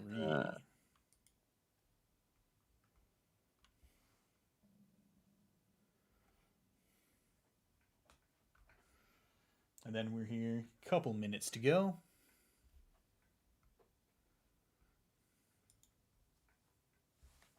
Like BTL is an interesting one at the moment. It's like it could be some kind of horrendous hyperglacier. It could be some kind of rushy measured response hill deck. Hard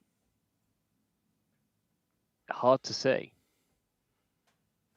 Yeah, we do have, we have the newfangled Zwicky, which will go fast, have money, and measured response you, but Built to Last also just has money and can measured response you.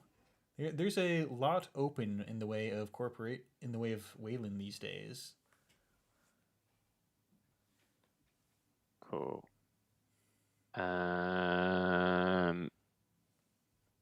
Perfect. We're all good to stream on table.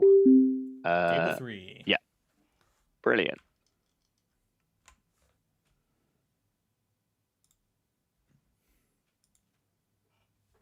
I think time has not quite started yet. Yeah, I believe it starts in 3 minutes. So where do you bring into Worlds? I need to know what to expect if I see you in Swiss. Well, you won't see me in Swiss because I'll be commentating, but I'll be playing the team event for sure. There's a chance that I'll be bringing a bling deck, and it could be in any of the factions, but that's still TBC. It kind of depends on whether, because I'll only be really playing in the team event. Depends on whether I want to try hard for team event or whether I want to just bring some nonsense, because I'm normally more of a bring some nonsense kind of thing. But if it's the only like netrunner I'm really like competitive netrunner I'm playing all weekend, then I might have a little pang to go like, but maybe I should try and do well. But I would kind of be comfortable bringing the version of Augustus's Obelisk, which is on like Zato grid, and it's very rushy and very nasty and has a lot of kind of rig shooting potential. I took a version of that to UK Nats. Yeah, Zato's a great time. My version has got Kimberlite fields in it, so it's even more on the like, I'm just gonna trash his stuff. And it probably got a bit better with Bangkok on as well. So yeah, I'll be like potentially on something along those lines. But it depends on what I get in terms of choice for my corp and runner. I'll probably just try and insist on Shaper and then let let my team choose the corpse. Because You as know what long the as I get worst to play part Shaper, that'll about be happy. you know what the worst part about op deck building has been in the new card pool? Tell me. They've introduced this really good 2-cost card by making Cyber Sand Harvester playable. But I'm here as a Yakov believer, and now I have to probably not play Yakov because I might have to admit Cyber Sand probably does it better.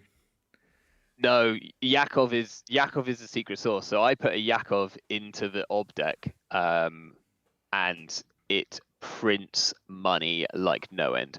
Popping a popping whatever the new purple Rashida is, which are humanoid resources, off a Yakov, Yeah. making like 6 credits, then playing an extract on one of the cards which you install for like 8 credits is a hyper turn.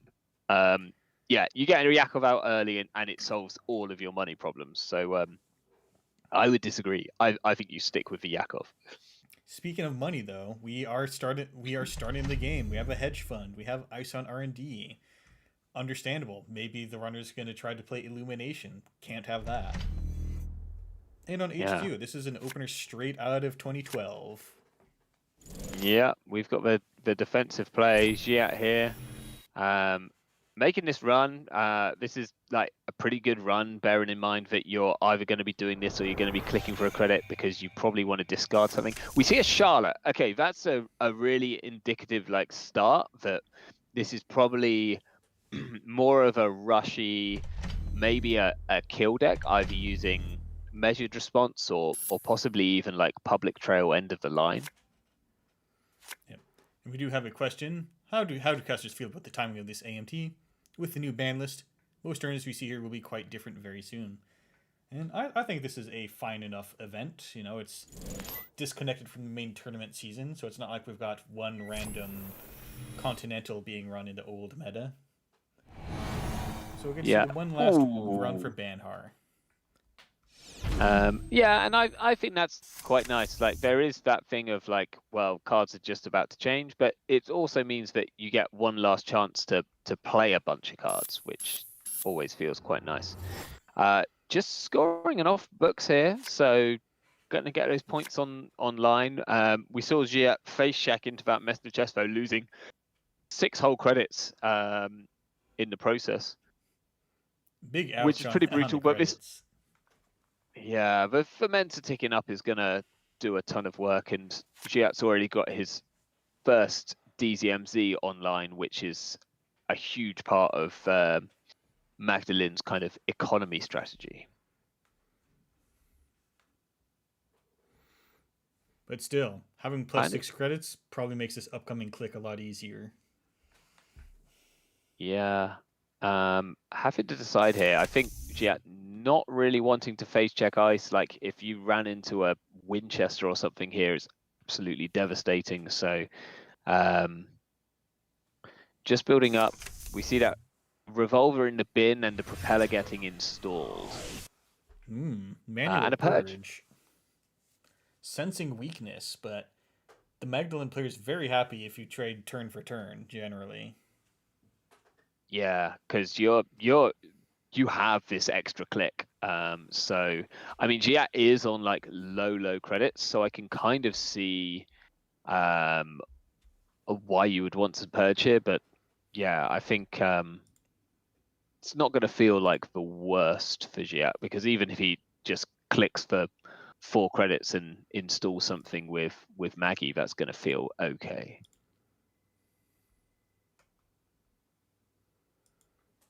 Not an obvious play for him here, though, from the looks of things. Having a think about pop the stone chip, the draw.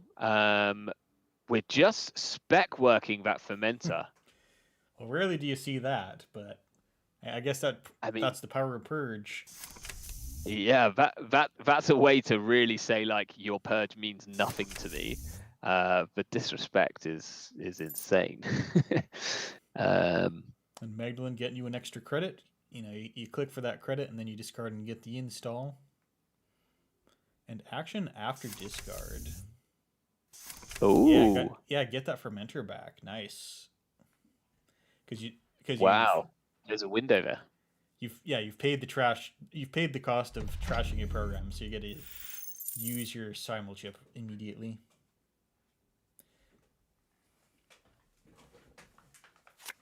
That's a pretty cool interaction, which I never considered. Yeah, that paid ability window in the discard step, real sneaky. It does a lot. Yeah. Giat needs a bit more MU here, or to maybe get rid of his SMC. I think that's just another Maybe. spec work, mate. Yeah, possibly. We might just see a DZMZ installed here with the Maggie trigger.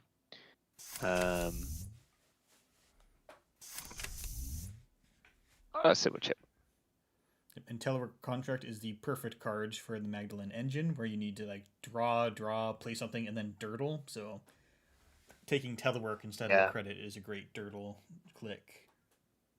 It's like the perfect lat card. It's the perfect Maggie card. Feels pretty good all round right now. I've been playing Teleworks since in certain decks since Creative Commission got ripped from our cold green hands, and it's felt all right. It's a little bit slow sometimes, but some of these decks can afford to be a bit slow, so we're okay.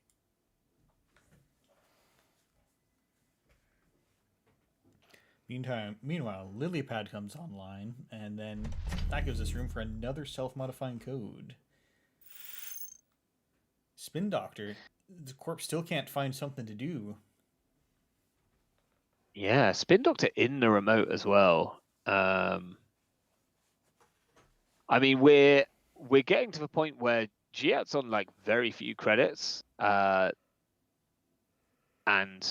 is susceptible to being killed out of nowhere. I mean, obviously this fermenter is going to help at some point, but is also now set up with a lot of the tools that means that that Maggie can draw to at least sort of 6, maybe 7 in hand at the end of each turn, with various lily pad draws and simul chips and things like that. So it's going to take a couple of cards to actually kill this Maggie, and if she gets stone chip down, then practically unkillable at this point.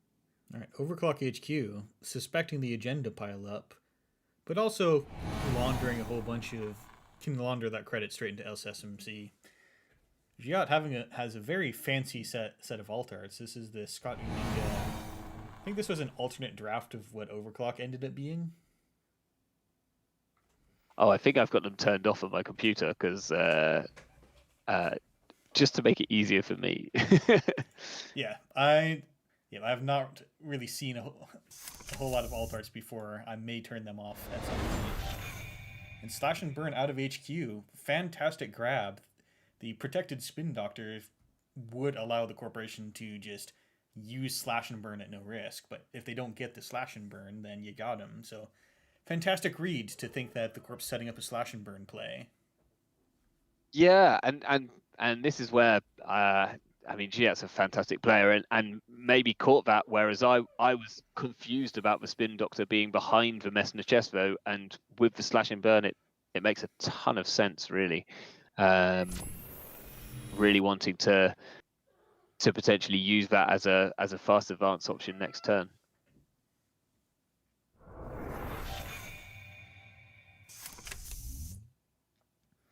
Yeah, just one more fermenter coming in.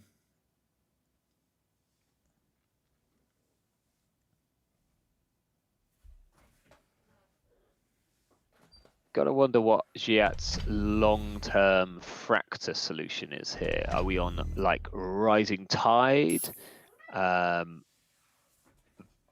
Okay, so this is a Charlotte, we're guessing. Interesting that there was no advancement on the Messner chess, though.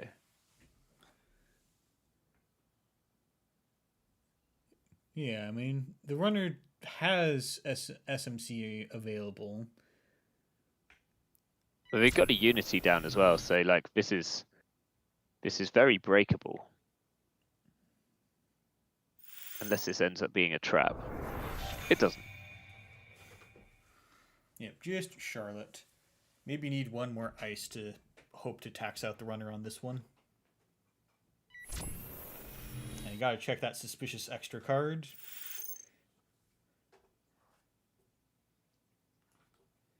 Spin Doctor Didn't make and Unseen. sense.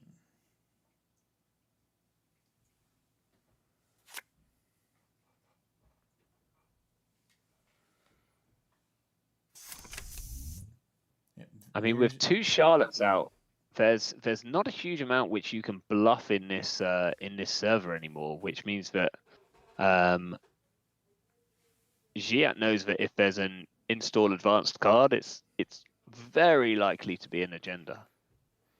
Yeah, we are that Zelth Honor is running out of time. Like all the tools are here except maybe a permanent fractor, which could just come online from SMC. But the runner is very close to just needing money, and then once the money's online, then nothing will keep the runner out, and then you just deep dive to close. Which is why I guess deep dive has been banned. Yeah, I mean, it's some of these Maggie decks have been down to only a single copy of deep dive, so Giat does still potentially have to draw that. Might be on 1, might be on 2, might not be on deep dive. This could always be you know, it might turn out to be a conduit deck or something along those lines instead. I mean, maybe even. I'm not sure I believe that. I mean, that's what we're going to be seeing, isn't it? It's Maggie probably makes sense with either conduit or possibly cataloger, something along those lines. From 2 weeks onwards, or where I assume that's when the ban list comes in. Right, fancy card, key performance indicators. Using that to ice up the remote and then put another advancement on Aket. And finishing off the Aket manually. So now you always get the advancement counter from the Aket. Yeah, unless there's a Hush in here. We've seen some of these Maggie lists running a single copy of Hush, but with what we assume is 3 fermenters, a revolver, maybe there's not the influence for it. Giat putting on some pressure here, probably going to pop this SMC for something using up these overclock credits. There's our solution. Yep, get the permanent fractor. Free up some MU, maybe get a... no, there's... Yep, get the Maggie install on another fermenter. The runner economy prison is closing in. Yeah, this is still expensive. This is expensive to get into HQ though. This pressure spike, you can only use that threat text once per run. And as soon as the Arquette puts a counter or 2 on top of that 3 line, HQ's actually been pretty nicely kind of closed off here, or it's at least going to be expensive to get in. So we'll have to kind of see. I mean, there's always the you can always flicker the propeller to kind of deal with one or the other, but the numbers here don't line up particularly well to what we've the ice that we've got installed. All right. Ooh, double advancing ice on the remote. Possibly 2 Messenger chest voes. Might have to account for a -6 credits on your way into that remote. Gia asking for action means that he's probably looking to pop this fermenter. Just checking for the virus before he does. Pinhole thread. Checking the remote with a pinhole. It's cheaper than going in, but that's an above the law. Yeah, got to go and get that. Got to go and get that. It is a tree line. Advanced to be just 1 above the convenient breakpoint for pressure spike, and we're not on threat yet, so you have to boost twice. Yeah, and then the Messenger chest bow is going to be like about 5 credits with the tax here. Giat's just got to be really careful. The Corp is on 10 credits, which is exactly enough to play 2 measured response. Giat's going to have 4 cards in hand, we assume, and 8 credits. So the Pretty hard to kill's not die, there but at the moment. Yeah.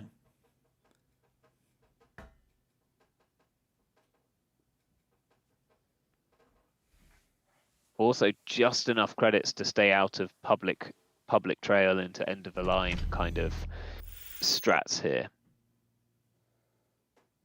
Let's see if we see another jam in the remote.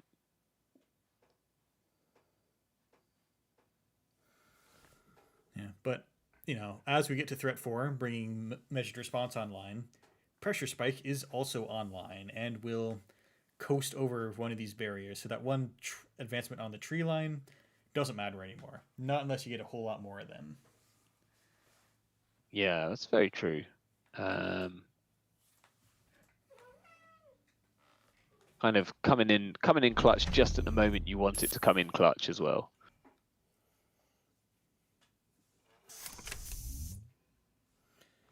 Okay, Copulation coming down. Giat potentially knowing that there's going to be agendas in HQ by now from the likes of things, and this Copulation now puts on a lot of pressure in terms of you probably want to just jam those agendas into the remote, because before long Giat's going to get into HQ and just sweep it for everything that's in there.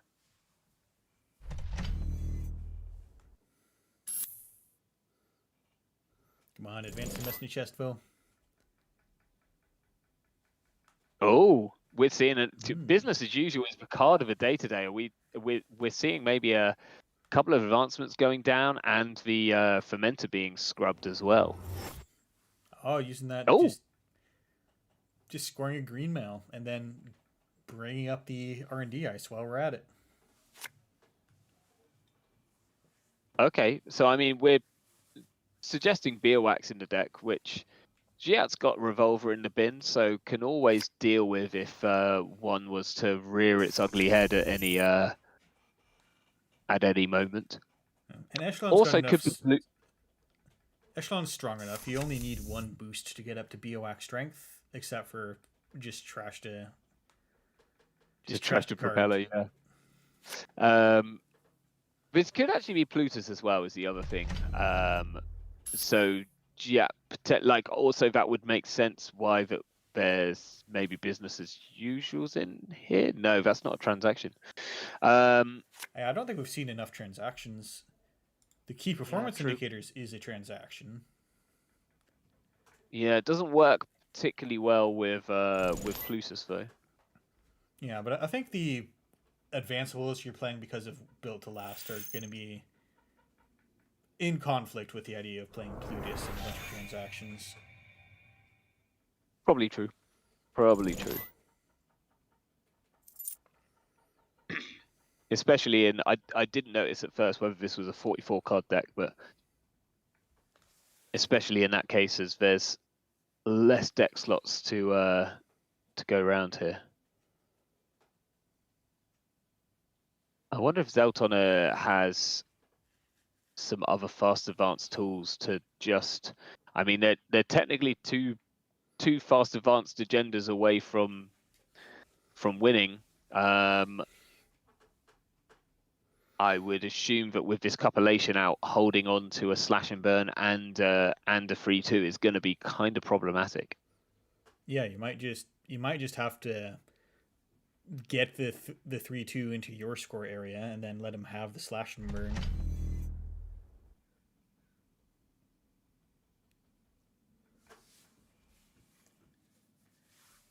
But Okay, Magdalene we've got is an instant very right? close. Yeah, Giat's very close to just being able to play a deep dive. Yeah, I mean, on 18 credits, I think there isn't any ice that will keep him out. Haven't seen a way of gaining an extra click yet, though. So unless there's maybe Pikachu on the deck or something along those lines, that would be the only way of doing so on this next turn, which would be likely. we haven't had a Hannah installed or anything along those lines. Just challenging the remote. Let's burn some money. There's 3 credits for Mr. Chestvo, 3 credits for Treeline, and then 6 credits on this other Messner Chestvo. I mean, that's expensive. Like, Gia had like 18 credits, right? Down to 6. And it is just a virus. Just to see a virus. Wow, that's a great bluff from Zeltiver. Really, and resing it to do the 1 net damage. I think fishing to get the deep dive out of hand. Yeah, maybe, or maybe just also softening up for a potential kind of double measure response turn. Giat here, probably looking for something to install so that he can draw up to 6. Has found it as well, found the coalescence. So here, pretty safe to any kind of kill combos. There's 9 credits, potential for 8 cards in hand. But Zelda just jamming again. Again, this remote now is problematic. This is expensive. 6 + 6 + 3. You can't run that turn after turn. You now need to probably find your win elsewhere. Well, I've been saying it the whole time. It is probably going to be some kind of extensive dive. Yeah. Hopping the stone ship here, looking for something. Looking for the Hannah. Okay, so that makes a ton of sense. Also, nicely for Giat, the above the law is already out of the game, so there's no threat of this being an above the law in the server that might just destroy the Hannah as soon as you install it. Zeltona probably wishing that this was maybe an Azef protocol, but whether this deck is on them is a question, because potentially just sniping the deep dive out of hand right now would be the thing to do. I mean, nothing's stopping you from playing Azef out of AWP.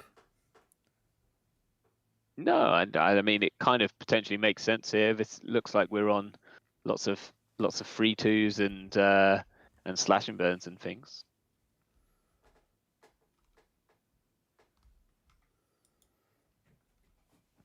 I did play against I think it was Connor at UK Nats, who specifically built their Wayland deck to only have 2 pointers in, like no 3 pointers, to play around deep dive, which I thought was quite cool. They were on a measured response deck, and lots of people apparently sort of ran into them and deep dived expecting to see at least 1 3-pointer to close out the game.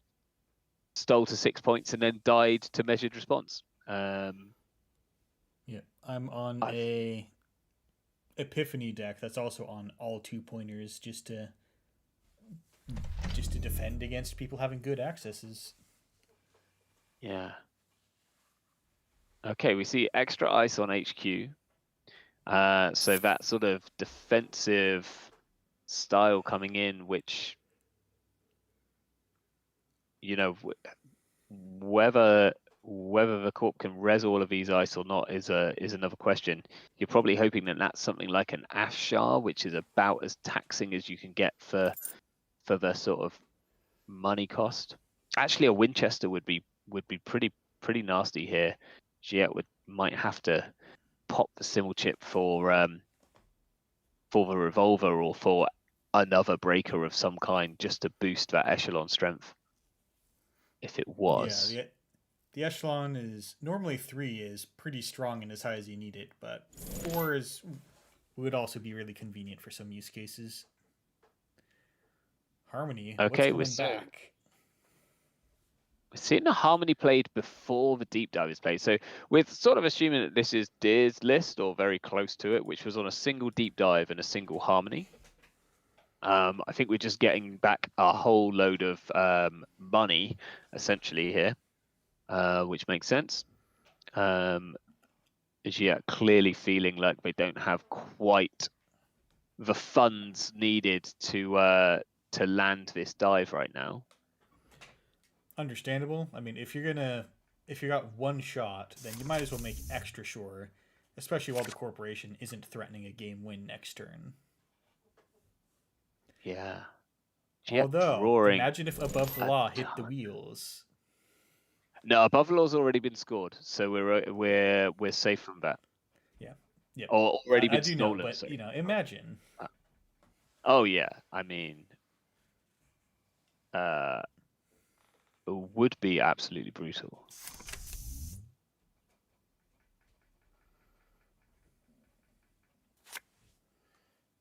Click to draw. So we still don't know what's in this server 1. It felt like an agenda when it was first pushed, but might be a spin doctor. There is one left. A little awkward if it's not a scoring play on the turn you got away with it. Yeah. Yeah, I think you really wanted that to be a 3-2 in this instance. And it looks like it wasn't. Yeah, checking for permission to ferment.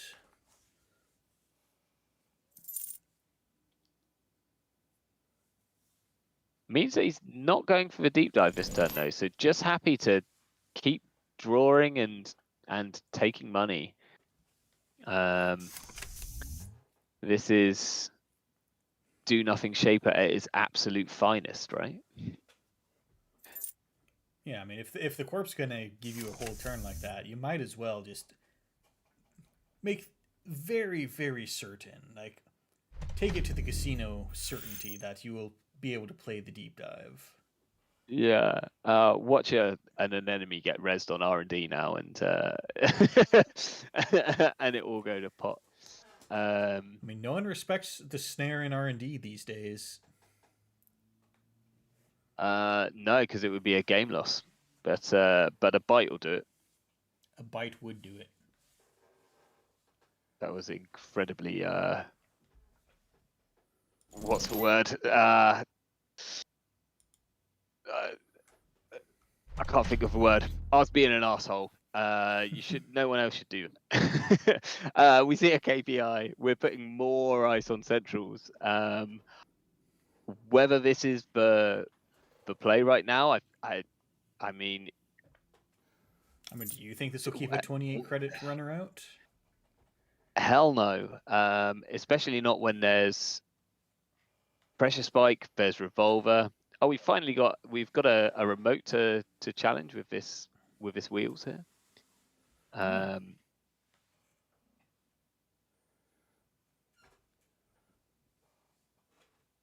probably goes. I think you go this turn. Yeah, maybe I mean, I'm just not as patient a person as. Maybe I'm just not patient enough for the top cut of this game, but. No, I mean, there's also the fact that the longer you wait, the more likely the corp is to draw into agendas, which is good for the compilation, but bad for the deep dive, interestingly. That said, we can just come in and sweep this turn. And that'll be why. Yeah, that'll be why Gia is running a central other than HQ first. You want to go and pick something up from one of those others. R&D is always the best idea here, because then you're also taking the top card, if it's not like a stealable agenda or something like that, off the top. So you're seeing more fresh cards when you do land the deep dive. We see the hammer kind of forcing out the revolver install here, as otherwise Echelon is pretty pricey for it, but does put the corp down to only 8 credits. So what else can they res here? They can res a Biowac. Well, it's a good day to have a revolver. 4 credits and the rest of your bullets gets you in. Yeah, it looks like we actually broke the hammer with the echelon, which I guess makes sense if you're worried about big Yeah, Revolver was snakes. installed just to make Echelon come up to 4 strength. Absolutely. Here we see the overclock. Yep. You know you'll need the 5 credits, might as well. Could even see a propeller reinstall here if Jet wants to protect their money. They've got simul chips coming out in the wazoo, so would be absolutely fine. Looks like we're just going for braking with a pressure spike. Not too expensive. This one's going to be a double boost, so I think that's is that 5 credits to brake? Yeah, that's Yeah, 5 it's credits not to too bad. break. Credits to sweep. We see lots of ice in HQ.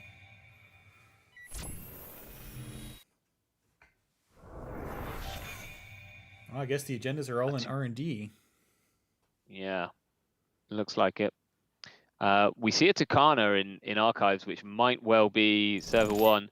Already throwing out the GG, and it is indeed the GG. We see that it was a measured response deck, but plenty of agendas there to snipe. Yep, good game. Very well played from Giac, just staying just out of sort of kill range on those vital turns where they often dip down to maybe 4 cards in hand and 8 credits, but always were safe from at least a double measured response. So very, very carefully and well thought out play. All right, looks like we have 9 minutes left in the round. Let's see. 39 minutes. I'm setting up the break return time thing real quick.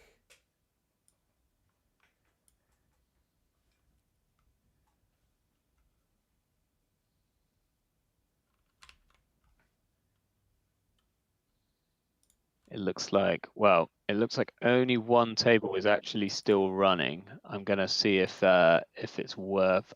No, and they finished 2. So actually, I think everyone had just closed out. So that's actually pretty good timing. I unfortunately now have to run off, but it's been a pleasure chatting some Netrunner with you. Yeah, thank you for coming on to commentate. No worries at all. I'll be keeping my eye on the stream for the remainder, and good luck to all the players. All right. And for all the watchers, we are going to be going on a lunch break. We will be coming back at around 50 past the hour, at which point I think we have some other commentators lined up. So, see you in about 45 minutes.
solutions offered by the good folks at NBN and DreamNet, our subscribers can reinvent their very existence, microtransacting their way to a better tomorrow.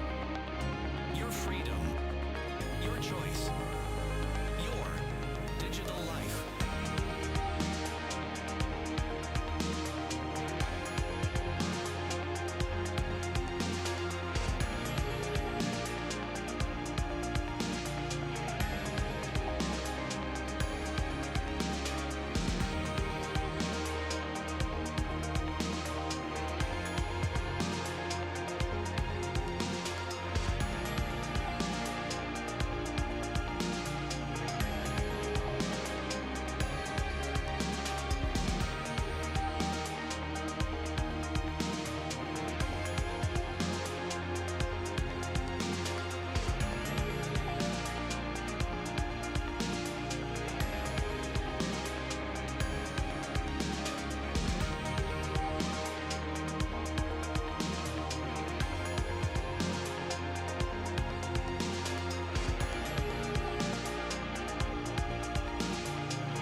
Cephalopod Wizard coming back in from the break.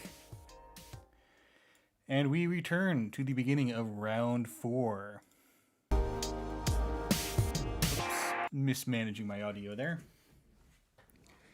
With that said, let's try to get the table to watch.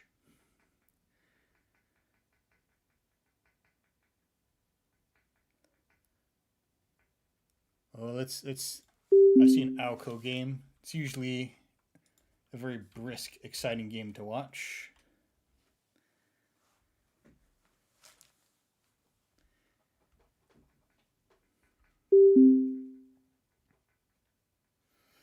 And we are in. So we see here, Giat on Magdalene, who we have seen. It's a very controlling setup kind of shaper. Against Alco, who wants to do damage and discard cards no matter how it happens, just to trigger the ID and draw more cards. It can go very fast, put out a lot of threats, and threaten to do powerful things that, if you don't interact with them, you will lose the game. Very, very conflicting with Magdalene decks that want to just chill and set up. We see Petty Cash, great card in Alco. You know, it's a hedge fund, but also if you discard it from the Alco trigger, it's just a strike fund. Historically powerful card.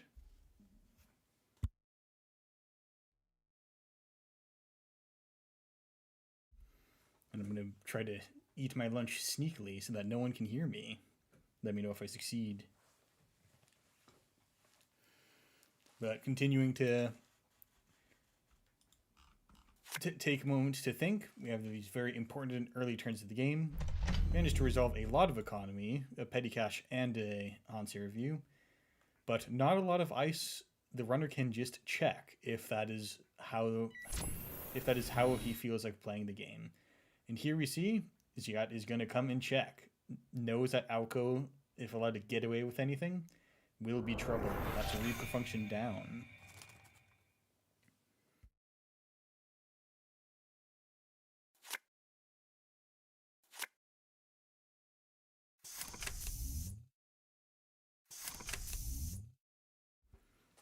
And then we see install DZ, discard a fermenter, install a fermenter. Just proceeding with the extra click you get per turn from being Magdalene.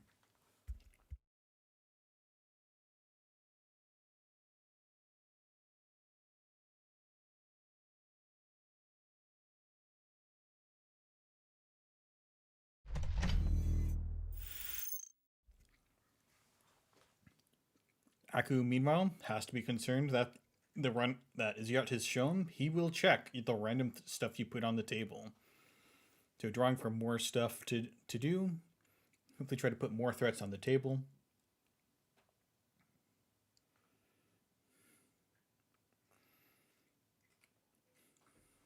And sometimes these decks can run very light on ice.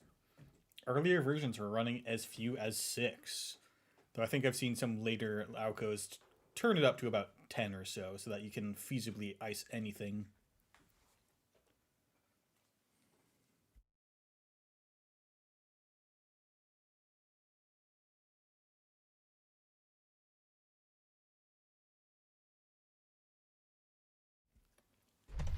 There's one new card and an upgrade on R&D. That could be a Hollow Man hiding up behind the one piece of ice on the table, which would then allow you to never advance a 5/3 off the table. It could allow you to just move it to a remote and then score a Hansei or a Regenesis out of hand, or maybe some regular 2-pointer. But we don't really have Hokusai or anything that would suggest that this is a defensive agenda. I don't think this is a defensive agenda. You don't usually get a lot of upgrades on Centrals these days unless you're hiding a Hollow Man.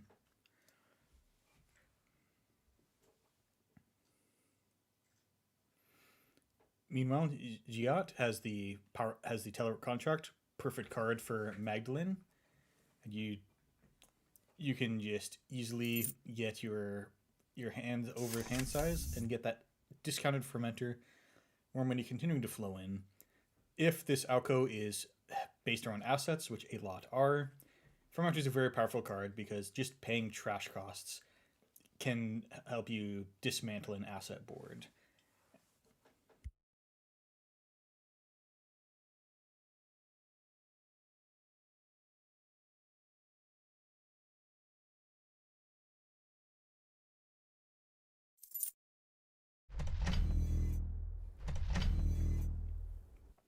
Off to a bit of a slow start, but possibly having found a second piece of ice at last. And this will allow you to prompt the runner to find a solution, or, threaten that if you bonk into a Sicenton, you die. And thinking, maybe we got a FUT res to think about?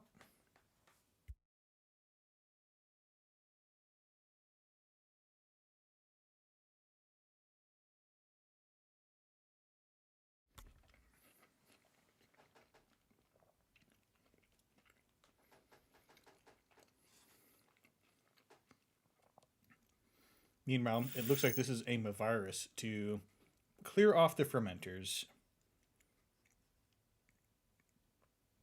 I think 6 is a slightly conservative time to be purging off the fermenter. I think as the runner, I'm usually looking to wait until it's at 8 or possibly 10. But at least you didn't have to manual purge to slow the fermenters.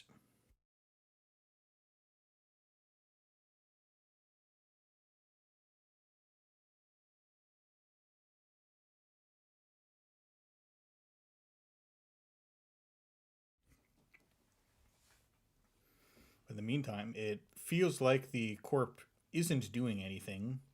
So that gives Ziat plenty of time to just draw more cards, keep clicking telework, get another DZ, and a simulchip.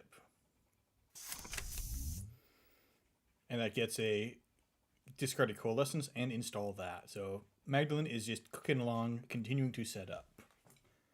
The Coalescence was fully discounted, so that was just a hedge fund, plus whatever you can do with the empty program sitting on the table.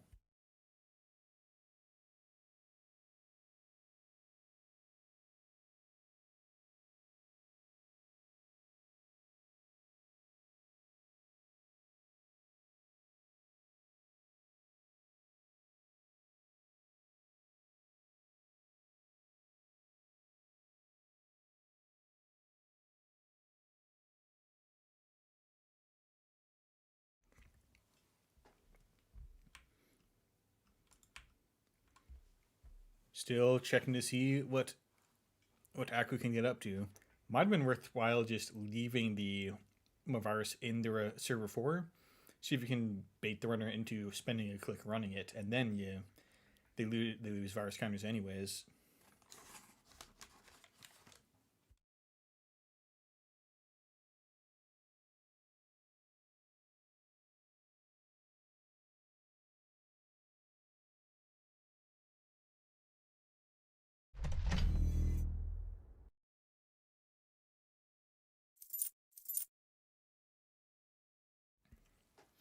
That is a new card in server 4 behind ice that we don't currently see. Magdalene has a way of pulling out a solution.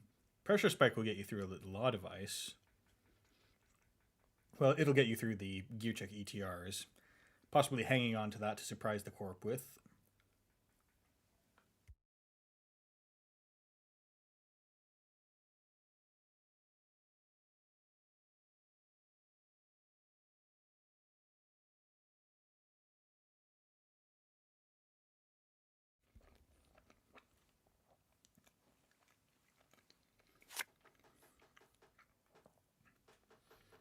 Giat continuing to draw cards. Pressure Spike nicely discounted with those double optimizers. And another simulchip. So it looks like we are not going to be... Looks like we're not going to be challenging that. Discard SMT at the end of turn. Install it. Filling up a lot of MU, but nowhere near the 8 that the runner now has.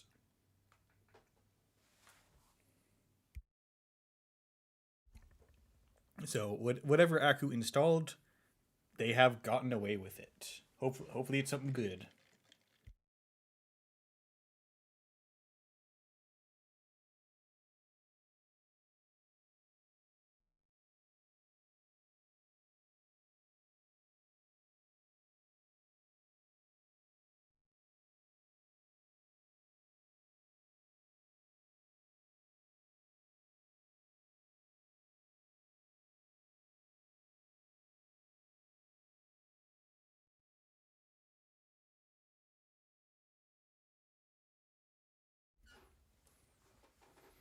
All right, taking our time to think about this one. Because now with SMC on the table and a pressure spike, the runner does now have a very convincing capability to check anything, even if you manage to produce a second piece of ice. But you have to get started. This game looks like it's taking a long time. That is Sericulture, just cashing in points. No Alco triggers yet. So looking like the runner can just choose to let the Corp score a couple points and not allow the Corp to accelerate at all.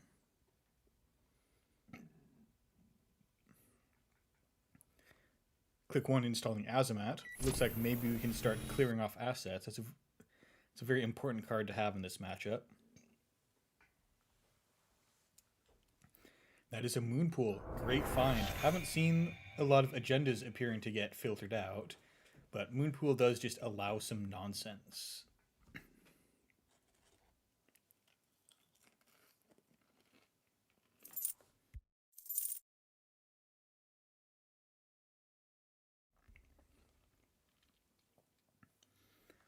And Giat missing the Magdalene install, but keeping the money healthy. Click for credits, click for dollars. If the corporation is going to get off to a slow start, then you can probably strangle them out with the Azamat. 2 recurring credits for paying trash costs.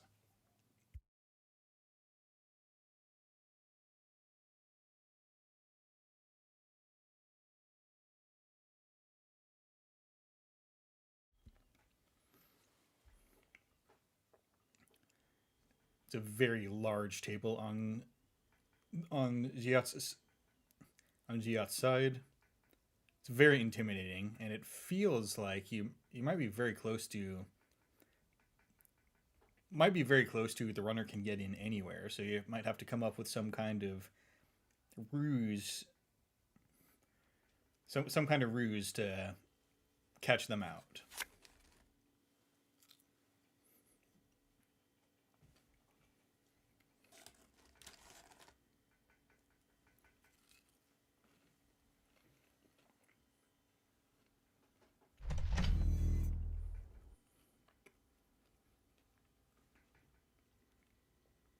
Second ice coming in on the remote.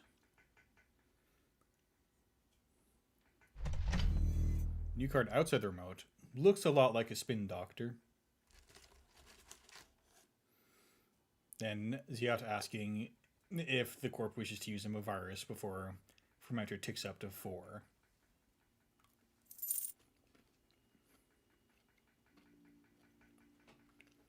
Well, up to 6. In the meantime, you've got an Azamat. Might as well check to see what that new card is. All it takes is one click.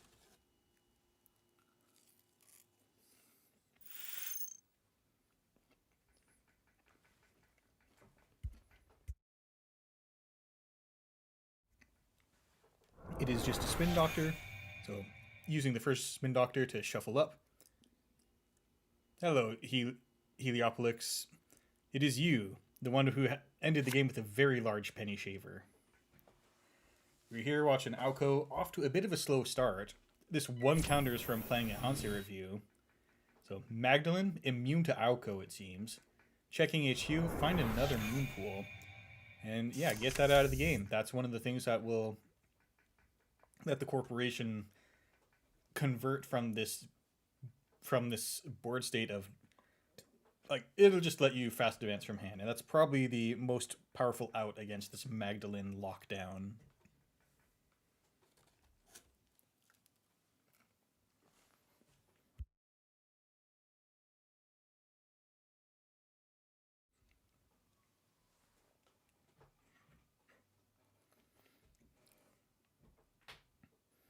but we crave the action. We want to see Alco make a play.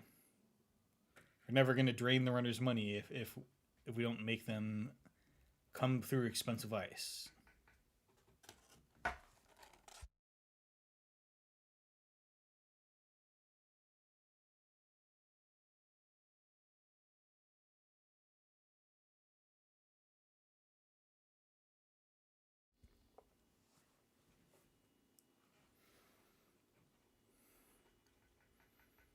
So how is everyone doing this fine day?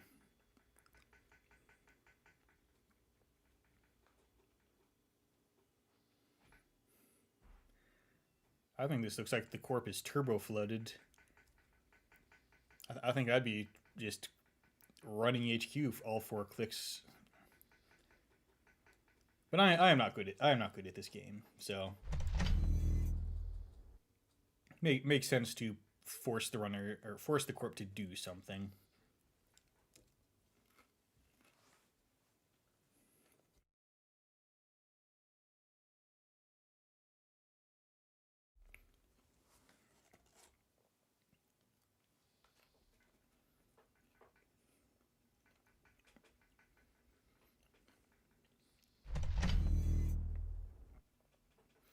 And 1 new card in the remote. And between the pressure spike, the echelon, and the self-modifying code, all of the breakers are available. Checking once again for action, spec work to get rid of the coalescence. Fermenter continuing to tick up. The corp probably can't take the time to manually purge. So I think you can greed that out and let it get up to 5 or 6 fires counters. Or install it right now. I can't predict how the runners will operate. But a wheels run coming in, clickless, very powerful. Just have all the technology for dealing with a wide asset board. And confidently asserting that this run's not going to be ended.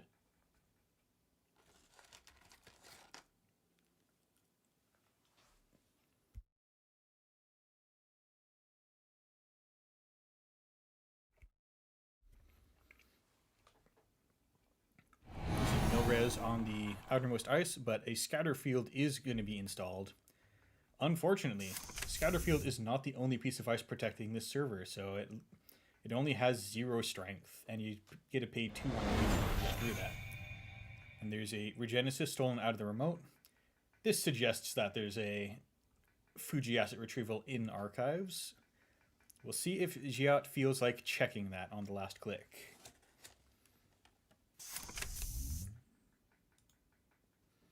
But with 2 Spin Doctors out and 2 Moon Pools out, it's probably stranded there.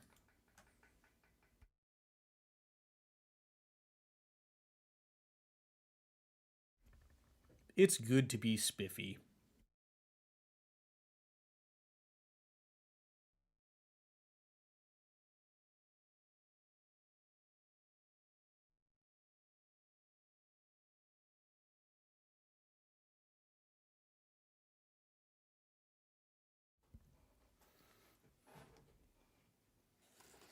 Alright, it's a tough spot for the corporation.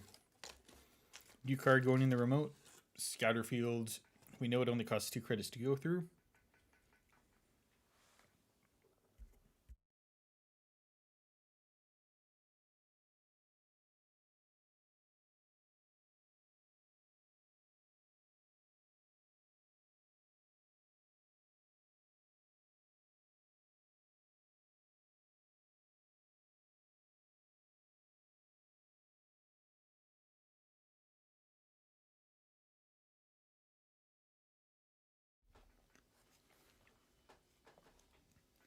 So hard to figure out what the corp's up to. It looks like this start may be off to a bit of a tough draw. We've hardly seen any of the deck apart from a couple of Moon Pools being trashed by the runner.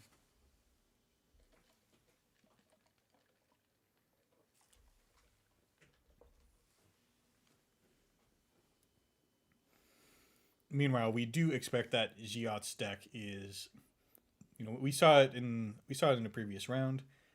It appears to be on 1 deep dive. So eventually, once the runner's board has about 20 cards on it. You can play Deep Dive and probably win. One upgrade also going in the remote.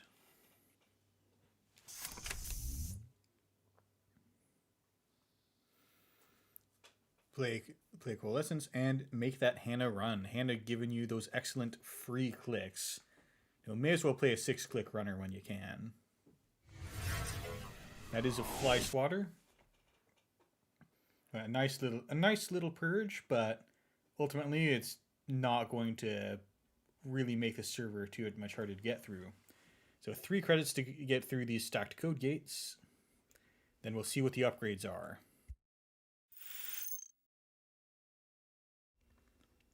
Managram, understandable, but it is defending a Reaper function, so all that can go down for 5 credits. Discounted. Oh, actually, you can just coupulation the Managram. So now you're prepared to sweep HQ, and you didn't even have to pay real credits getting cards out of the route.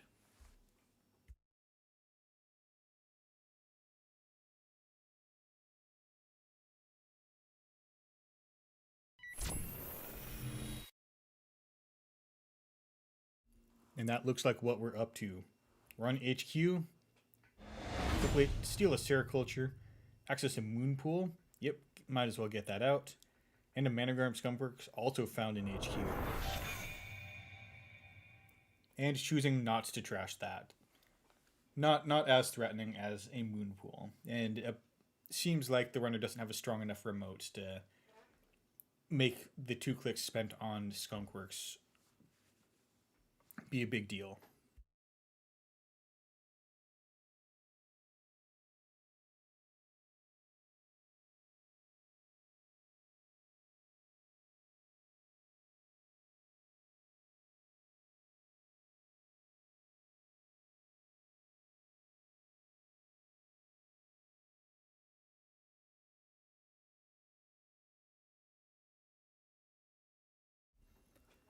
We are starting turn 10. It's quite late in the game now, but the Corp doesn't have much to show for it. Just a couple of gear checks on the remote.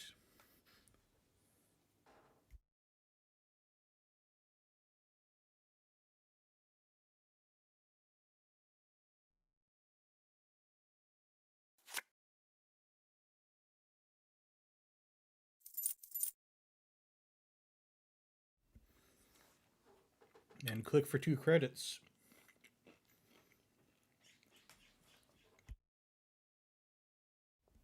Unfortunately, in a bit of an economic situation, haven't seen a lot of economy cards beyond the couple that got resolved.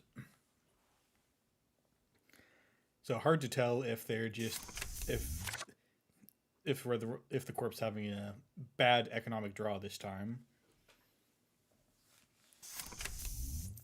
Meantime, Zia just install Nuka, keep drawing. Then you discard SMT and Revolver. You don't need the SMT at this point. And it seems like you also don't need the Revolver at this point.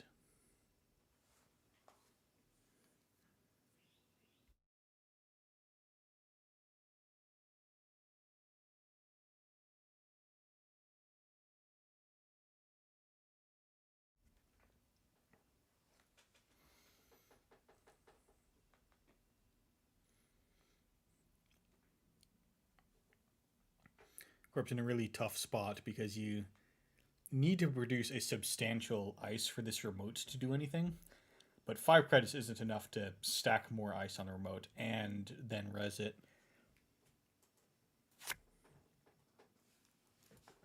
So it looks like we're going to click to draw.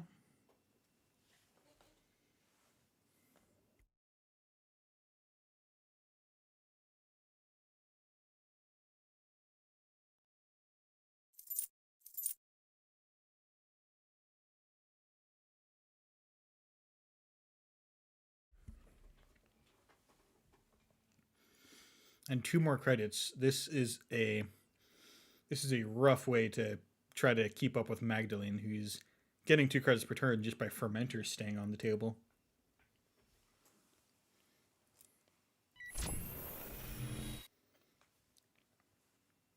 And Giat coming to check archives. It right now seems like a good time. We suspected, based on that Regenesis earlier, that there might be a Fuji in here. And there's no way to rescue a Fuji. But in the meantime, Tatubula almost certainly is going to be able to swap and provide the corporation with money. And in archives, we see the Fuji asset retrieval, get an Alco counter, and Karuna. Interesting ice. Three strength, 2 subs is a premium stat line for sentries to have these days. Though 4 credits is usually 1 more than you want to pay for that stat line.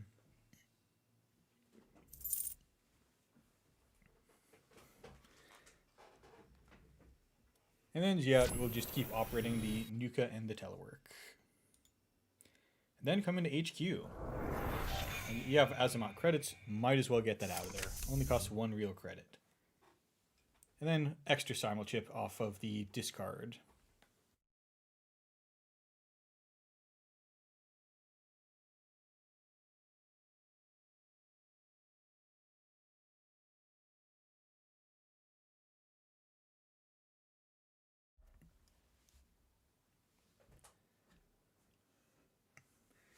We are seeing the first Alco trigger of the game. The top card of R&D goes in the trash and draw 2 cards.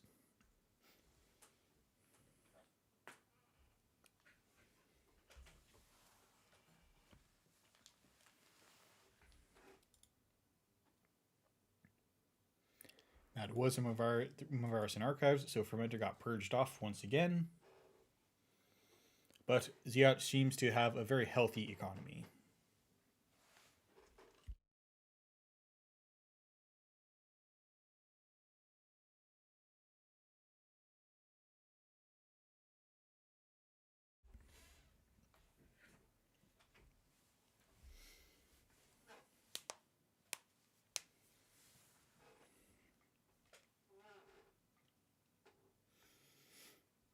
We are closing in on the end of the round. 13 minutes left.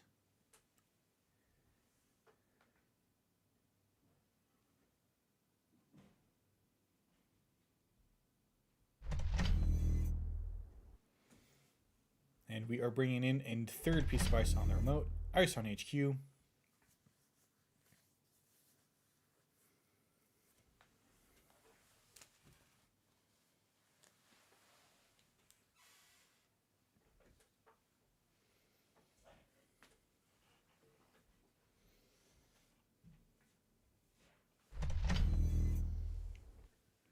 And a card in remote.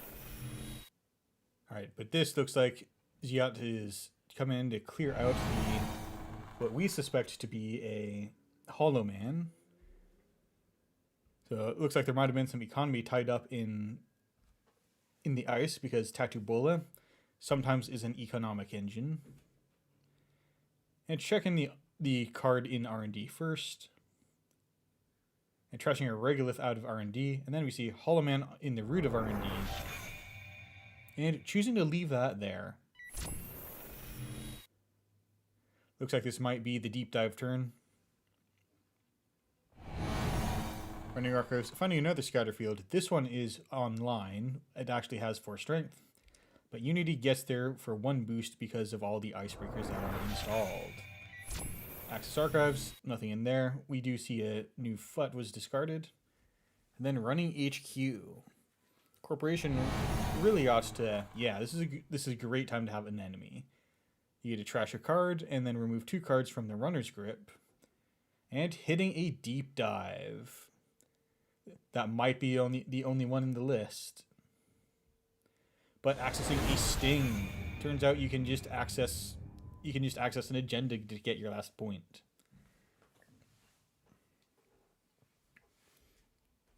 And that is good game for this table on round 4. We are doing 5 rounds today.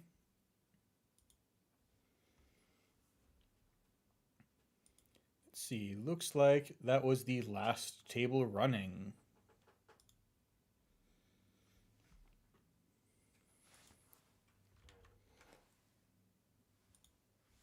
See how are the reports coming in. Yep, that was the last table. We're down to 6 tables. We're down to 6 tables around here.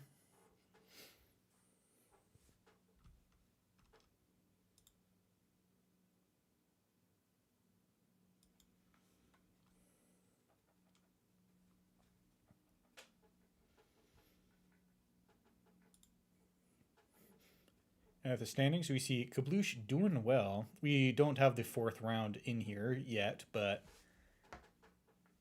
currently looks undefeated as of round 3. Let's see, how did that do? Kabloo, nope, defeated in round 4 by Mercury versus Precision Design. But three wins under the table with Arizona. Maybe we'll try to catch that game. And then Mysterious Numbers as the ID on Helopix. Then Sidro coming in with Nebula and Mercury. And Jimothy, I believe we saw the Provost game, also on ESSA. Then we're checking in a little bit. There's 9 minutes left on round 4. I'm not sure if we're going to let that timer continue to the end or if we're going to start now that everyone's concluded the round.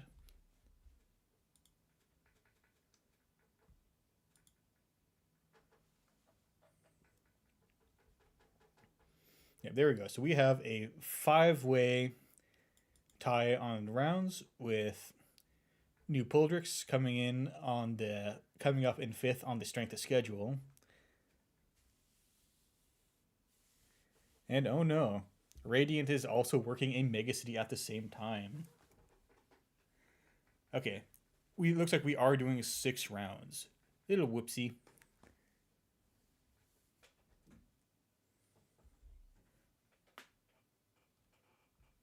Nebula Sable. I see no Nebula Sable. Oh yes. Oh, those are the mystery IDs.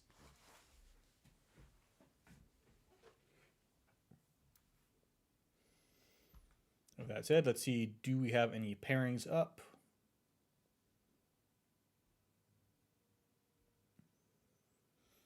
Not quite yet. We are going to start at 30 minutes past the hour, so I am going to throw us to a short break while we wait for the round to start. So see you in a few minutes, y'all.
Alrighty, that is us coming back into the round for round 5. We are in here with Mercury, played by Sidro, against Helopix on Nebula Talent Management. Starting the game off with a Petty Cash, an Ice HQ Ice R&D.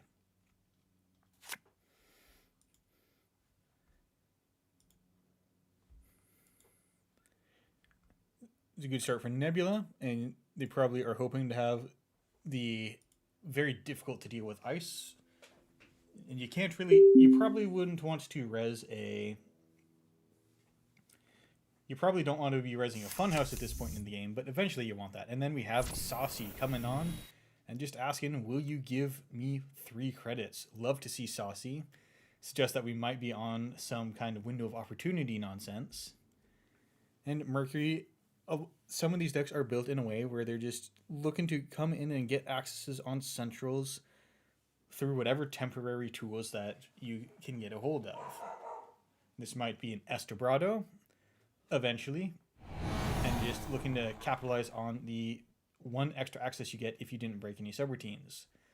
That said, though, that is a Bran resed on HQ. It's very expensive, but it looks like we're going to get a full fire and no ice install behind the Bran, getting away with the not clicking through the last one. And we are going to get into R&D, look at 2 cards, and flip the corp over to the non-extra click side. And Helopix is 1 credit short of playing that Petty Cash out of Archives. Going to have to click for 1 credit to get out of this.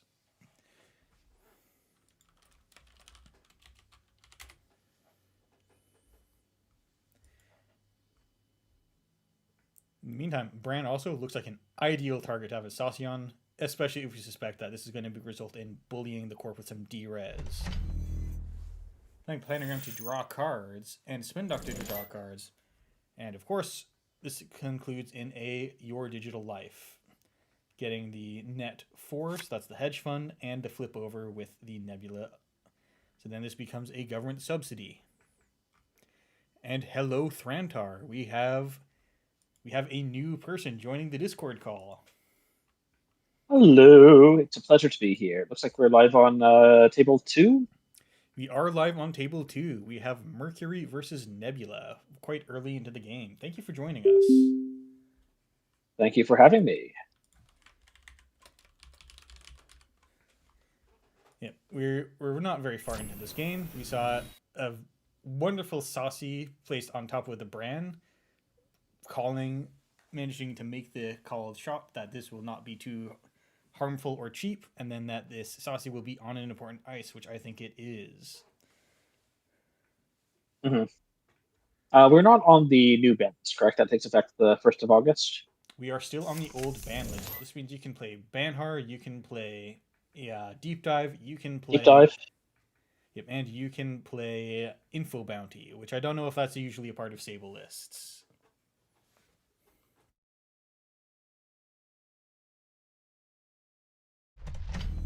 It means that we will not be seeing liminal transubstantiation out of Nebula's health agency. Not that that was going to happen. Yeah, that is before I touch-ups.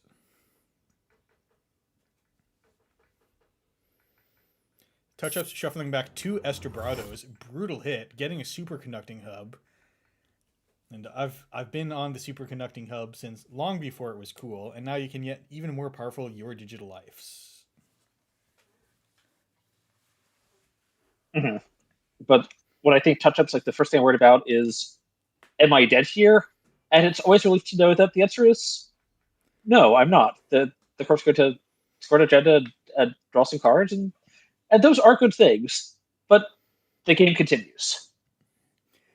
Yeah, and superconducting being the 1-pointer of choice instead of false lead suggests that this might be a deck that isn't on a dedicated kill plan.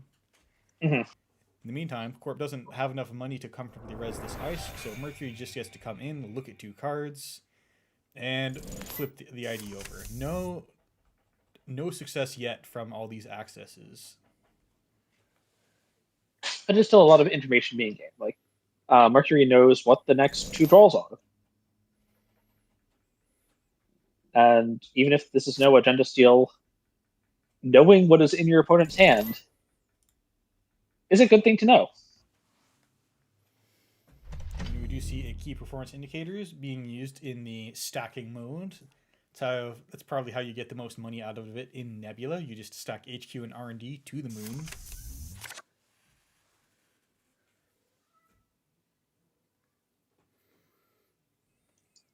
Archnuke is coming down here for Mercury, bit of draw power.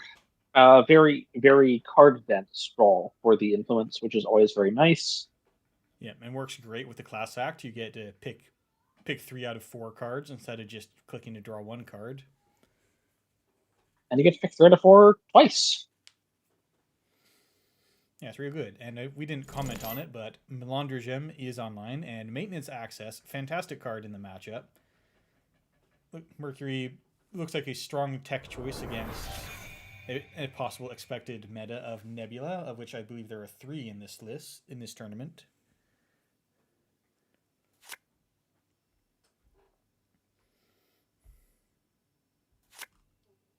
Maintenance Access, of course, also just a great way of flipping Nebula back over. Yep, and here we're just gonna Thanks for the keep trying off turns.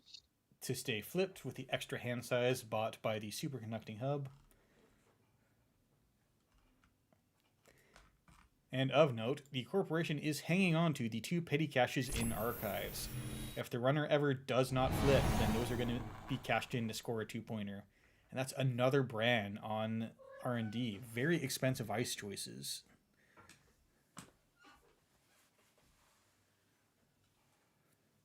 Mm-hmm. But there's no threat 4 here, so there's not the big bypass from Melandricum, and there's not the small bypass because Brom's a big piece of ice. And 3 clicks is also, a lot of clicks, honestly. Yeah, looking like this has now produced the very tall wall of produce something good. And there's a window looking on the first brand. Oh no. Windowing the R&D brand to get Nebula flipped over. Get the flips. Still nothing though on these accesses.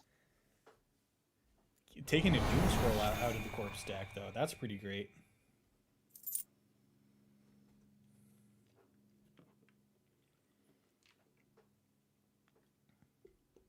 And that is the second compilation. There's another one that was discarded earlier to hand size. Lots of central pressure around here. Mm-hmm. And we do see one of the petty caches in archives being played. So no longer saving this for the time when the runner fails to keep Nebula on the front side. I believe there is still a second petty cache for that. There's still a second one. And Heliopolis might be a little more precious with that one. I was saying archives now, preparing for the next maintenance access, which you might expect to see more than multiple of in Mercury, who's sometimes built to just have enough of these cheaty events to send them all and hope they make it. No, we did see, I believe, 2 Estebrados get bottomed earlier off of the touch-ups. We did. And I don't think we've seen a shuffle since then. Yeah, I don't believe we've seen a shuffle since then. No shuffles. Which is something that criminals are usually not that great at. I have not seen a mutual favor. What was the card that tutored a breaker? If you're on this turn, you can install it. That's mutual favor. Yeah, I have not actually seen a mutual favor in quite a while.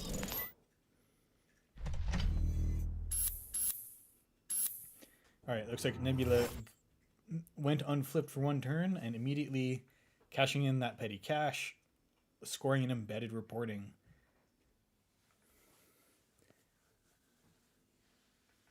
So here, the corporation is demanding that you keep up unrelenting pressure and make it into HQ or R&D every turn through a brand, which is pretty annoying. But it looks like we're making a play on archives. I'm betting this is a maintenance access. Is a maintenance access. And with that, the runner can derez the brand on HQ, get some saucy credits, and sweep a hell of a lot of cars. That's a copulation plus Mercury.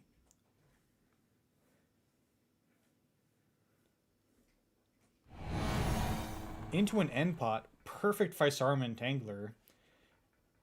There's a lot of, like, that last sub isn't technically online, but it does still make you have to pay one more for the bypass on Physarum. But paying 3 is still cheaper than paying 6, so it's a lot cheaper. All right, lots of stuff. Sweeping the embedded reporting. And then we see a bunch of ice in HQ. But fantastic get. HQ no longer has a brand protecting it, and if the corp re-reses it, then you get $3 more from Stassi. But very fortunately for the corporation, finding a hedge fund and putting another ice on HQ. electing to overinstall the Braun, it looks like. Yeah, understandable if that's just a place the runner is going to bully you for profit with Saucy, then any ice is better than Braun. This is potentially Message Espo here on HQ. Maybe the Rhyme, although Rhyme is not very... I mean, for now, Rhyme could eat the Estebrado bypass, but... Yes. Although we're not at... Estebrado is threat 4 for the... Yeah, threat 4 the for the I double, I believe. Yes.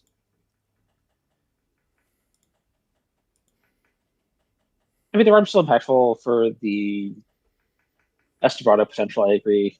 But a Rhyme by itself is not going to stop very much.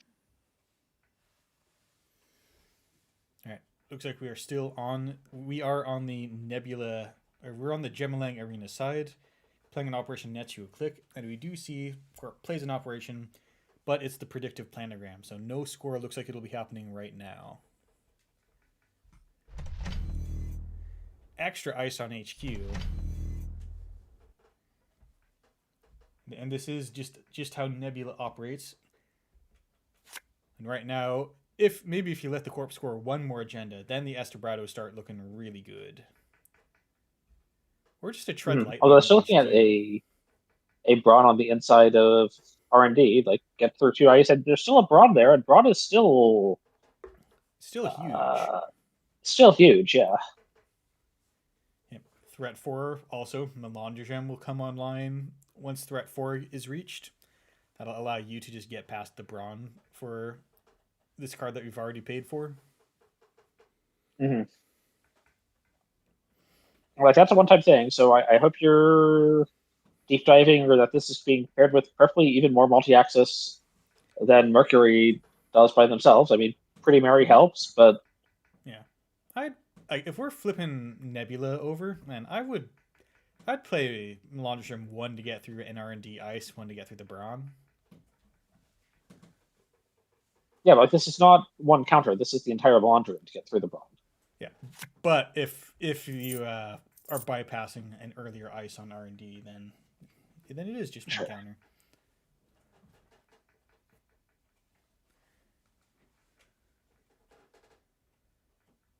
All right, Sidro clicking up for credits. Nebula gets away with it once again. Almost out of petty caches, so I've got to produce some other cards to do the fast advance.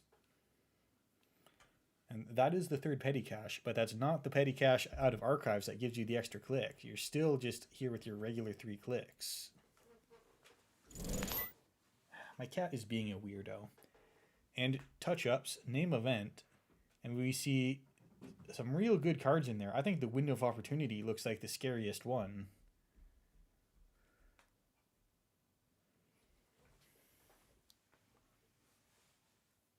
Mhm. Though Eru also would be a problem, but the corp did not name resource. Putting back the 2 transfers though. So there isn't a whole lot of money to res this HQ ice, and like if you get on HQ with the Melandrogam, it's very possible that this ice just doesn't get res because there's no money. If all of the money goes away, Yeah, I think you can just click to run HQ. so I believe there will be a Messna Chesvo on HQ. That is almost certainly the ice in the middle there with the advancement counters. We saw one in hand earlier, and it is an advanceable ice, which is... Now, excitingly, Eru is online. We have the threat 3 available because we're on the threat 3, not the threat 4. Using one Melandrogem counter to get through the Fly Swatter. Unfortunately, losing the Fisarm Entangler to that purge. So I guess you didn't need to use your Melandrogem counter if you weren't going to go through the end pot.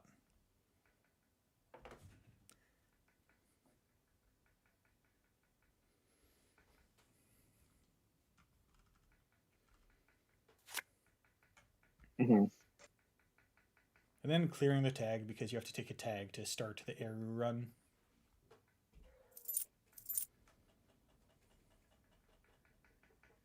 Yes, I wonder if any of these lists have ever experimented with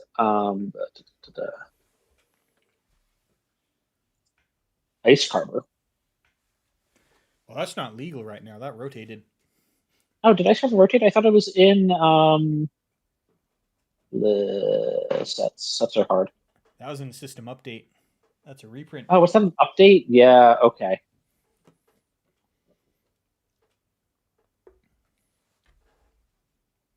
Because like it did do some very interesting things that neither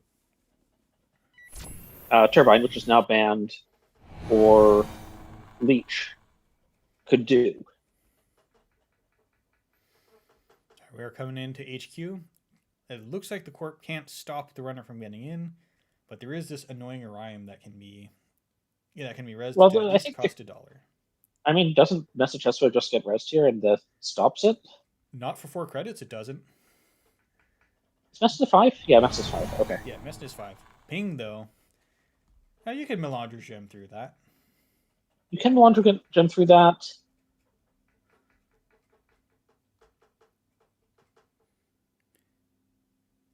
Double message chest throws. And now this is going to be credit remove tag. It feels a little like being broke, although I guess the corp is also very much like being broke as well. Yeah, what's the corp going to do? Play petty cash? Yodel. You know, Yodel is a very good answer. We have only seen one so far. One. With the superconducting hub, I'm expecting more than one in the list.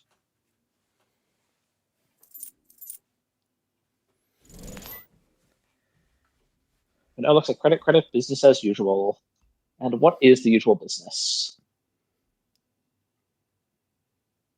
Advancing the Messna-Chesvo. Sorry, advancing the presumed Messna-Chesvo. That is interesting because I don't know if you need 3 counters on the Messna-Chesvo. So I guess this might have just been the only operation available to activate Gemalang. A flip?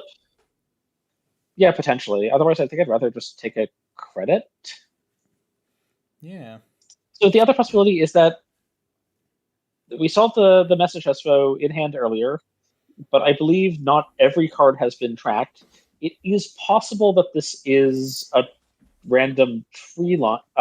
No, a tree line could have been random. It's possible this is a random log jam. Ugh, what a grim thought. What kind of monster would play Logjam? All right, masterfully dodging the rhyme credit loss. And and seeing what this ice is on HQ. There's no way to get through the ping. But you could make the corp spend money. No, you just look at the pit. Oh, yeah, for the bravado, right? Yeah, you get plus 1 bravado credit. You get the bravado credit if the corp reses goes down to 0. You're losing the 3 and the 3 before you get the bravado credit, so it doesn't even matter. Yeah, okay. Whoa. No, I like continuing on there. So that's a 4th ice on HQ. It really suggests that HQ is flooding up. Although the corp used a key performance indicators, which could have been used on a scoring turn. Like you could just hedge fund to flip and then save KPI next turn to score an agenda from out of hand. Right about now, Estebrado would be looking pretty sick.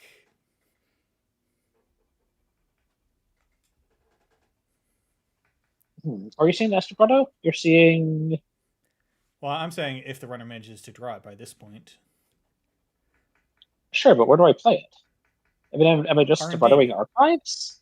No, Estebrado R&D. And click through the Brawn with 3 clicks? Estebrado but can bypass... Well, all right, I'm sorry. We're not on threat 4 yet.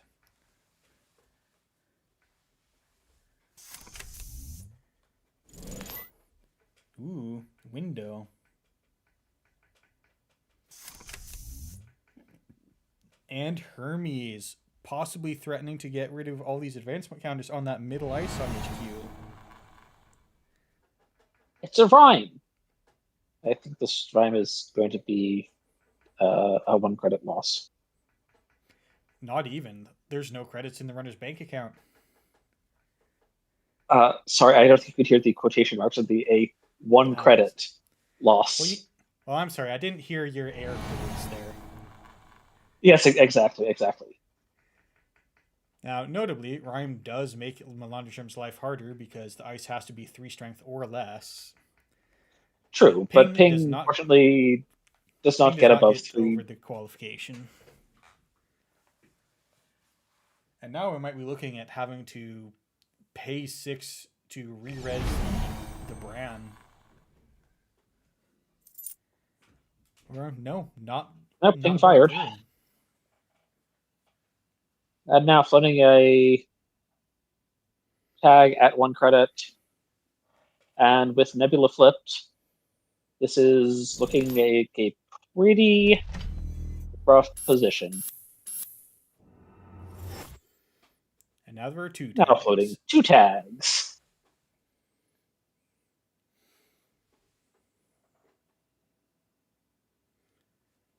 So this is going to be a Hermes bounce here, which is going to hit the message chest, I presume. Yes, okay.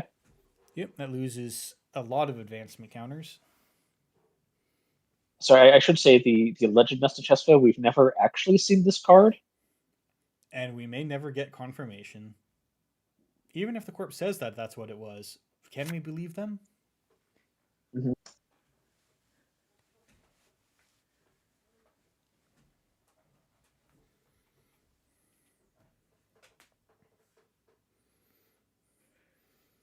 That said, though, there is, like, that Melandrism gets you an R&D access. Ignore the rhyme, and then bypass both of the others.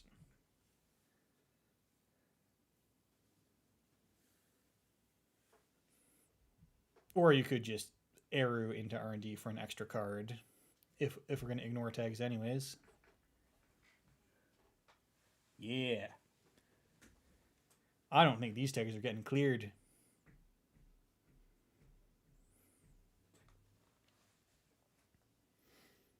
You know, I absolutely expect these tags to remain present for the game. They're just too expensive to clear at this point. Mm-hmm.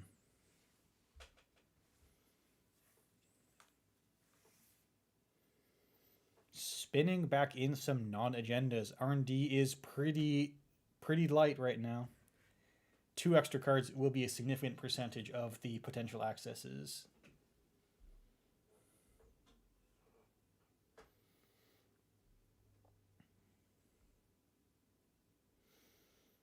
Alright, unseen cards. What did this lottery say? Next big thing. That's a lot of points. And no dice, but up to 5.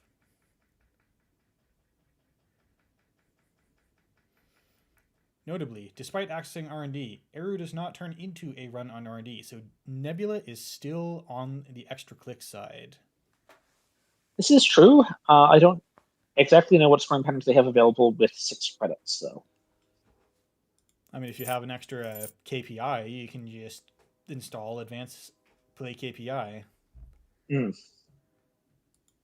there was a KPI that was just shuffled. There's also a measured response that will... The classic. That Just will do one it. Measured response.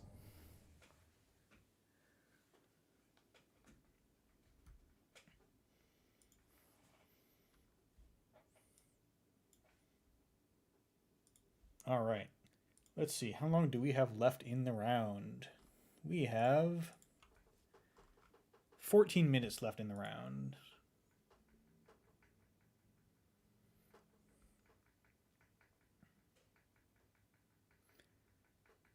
So I believe we just saw the players on table 5. So we could check in on table 3. Finally see the Ziat's other deck that he has brought. Sure, I can hop in and check. You said table 3? Table 3.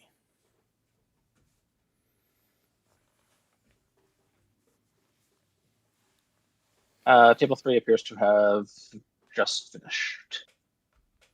Alrighty.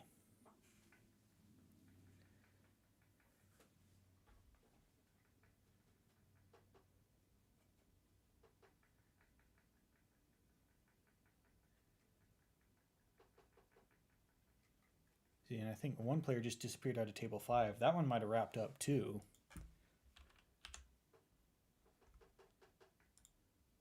All right, then I suspect we will be on to the next round. Yeah, Relatively soon. And that should be the final round of Swiss. Radiant just cleared the timers.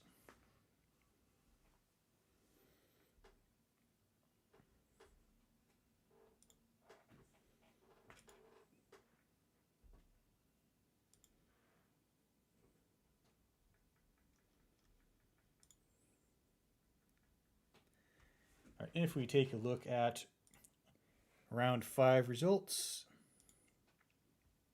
for standings rather, then we can see that this Nebula Mercury deck is still at 9 points in the standings, and we have 5 players up at... Oh no, this is standings after round 4. We don't have round 5 standings in yet.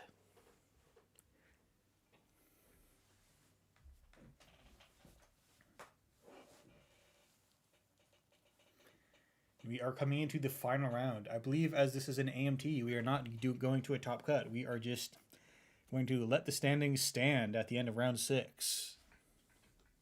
I thought the AMT's had a top cut. Well, we will find out soon enough, I suppose. Yeah.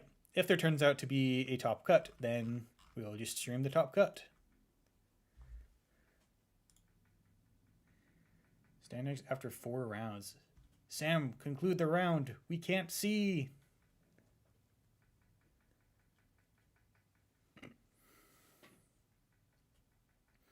Hello. Welcome back, Helopix.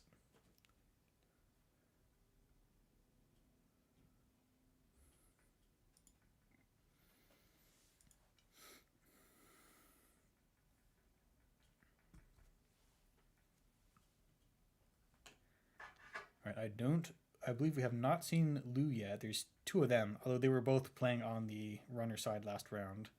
So probably there will be no Lou's playing this round.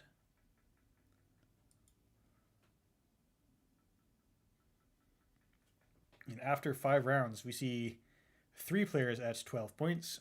Helopix, Newpoldrix, and Ziat. I believe that's 2 Nebulas and an Op.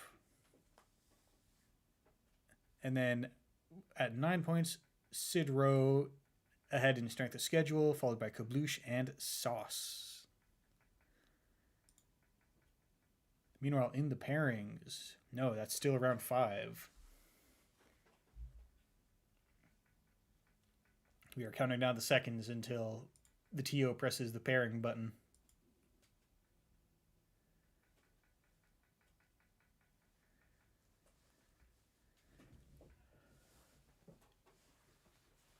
It is the round 6 countdown, and possibly also the final countdown of this tournament. Possibly. I could Well- check the announcements to see if there's a top cut. Well, I mean, there is potentially another countdown at the end when time is called. But Now, it is a cut to top 4 single elimination. And with that said, we have the pairings up. Anything that interests you in this table? Now, I believe that we have not seen Sauce's precision design, nor have we seen any Arasana. Would you like to check out table 3? yeah, well, we can look at table 3. I'll go past table 3 1 second. And that is 3 Nebulas playing this round. Goodness.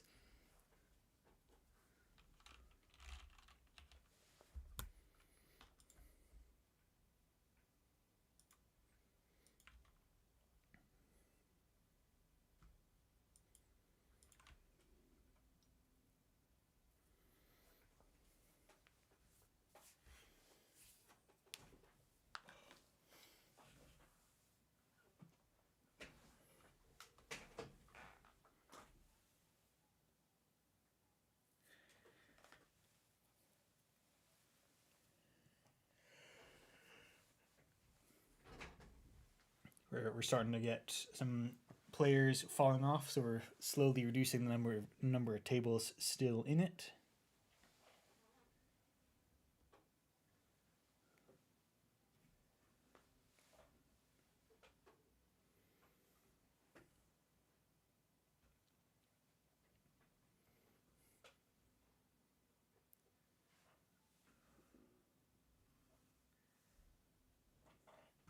All right, we are good to spectate on table 3. Hell yeah. And here we are. Precision design. There's several things it could be. Most recently in this tournament, we saw Kabloo was playing precision design on core damage, using some combination of YDL and fully operational to make big credits. But that might not be what Sauce 3 is up to. And in the meanwhile, who knows what Arasana build Kabloosh is on. Could be anything, but we are at 49 cards total.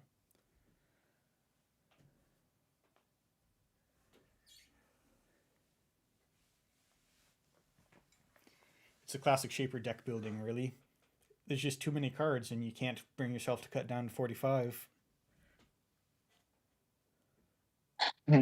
Also, with the tutoring power that Shaper offers between SMC and Muse, it's a little bit easier sometimes to find space for singletons and still have access to them when you need them.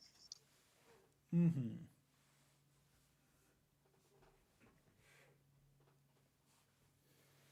In the meantime, we have 2 minutes to go until the round starts.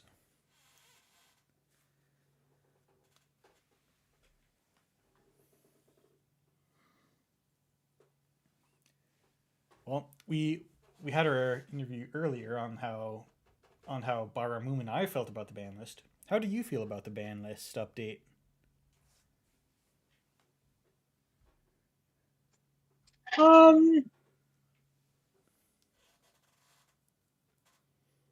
So I definitely think Deep Dive was very. I sort of have pretty mixed opinions. So I agree that HB needed the help, and there wasn't a clear way to help them other than unbanning Luminal. But I think the arguments for the Luminal ban, which is in the first place, which is that it's a very high variance card because it's a 1 per deck, do remain true. But unbanning Project Vakeron would have been, I think, too much. You know, there's a possibility that Vacheron wouldn't even be a good card in today's world. There is. I said there is a possibility. I agree, but that is not a risk I want to run as the band team without a lot of testing. Yeah, it is pretty cursed that, what can we do? Basically nothing, because there's not many HB cards banned.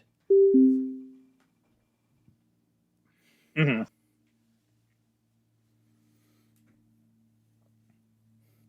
I do think the Banhart ban is going to open up a lot of what ice suites can look like.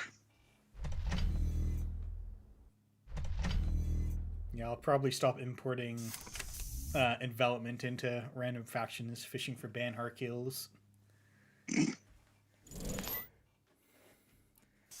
Alright, we're off to a good start. Just sure hedge fund, ice R&D, and then we see Tranquility just trashing with the Azimuth credits. A great early start. May not be a lot to do with Azimuth for the rest of the match, but keeping the Tranquilities down is a huge long-term investment. Yeah, absolutely. Keeping the Tranquilities down is. Yeah, and now the Corp can't just brazenly install the next one because the runner doesn't pay 4 credits to get rid of one of these.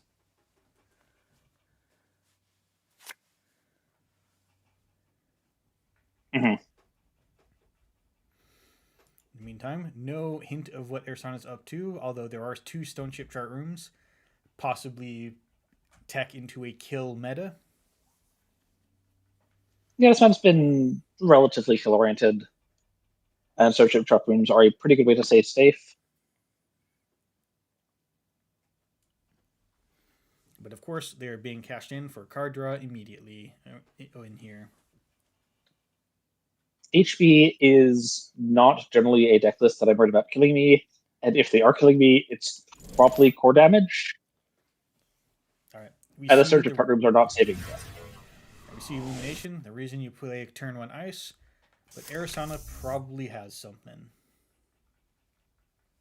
Self-modifying code, Entangler. Nice, nice. Now, do you have the 3 correct cards to install? Coalescence is a good one. Coalescence is a good one. Coalescence is a good one. And then Propeller, huge savings, immediately bouncing up to 9 credits and all this stuff installed on the table. Mm-hmm. Especially if there's like a spec work or something of that nature coming in next turn. To trade out this Coalescence for more cards and more money. Yeah. At last, we see something coming into the remote. And more ice on R&D. It's probably a good call. Mm-hmm. Fly Swatter ain't going to be it.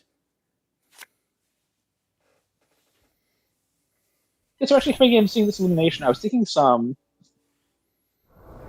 sort of about the difference in how Shaper has pressured R&D in the recent sets. Because if you look at traditional Shaper R&D pressure, because sort of Shaper has had this, originally each of the factions had this server pressure ID where Shapers come in and they pressure R&D, and they've got Maker's Eye, and they've got indexing, and we saw Cataloger come back as a sort of this indexing variant. But these are very much things that cost tempo and pressure the corp, disrupt the corp in some fashion, let you see deeper. They convert your resources. Yeah, they only into convert winning.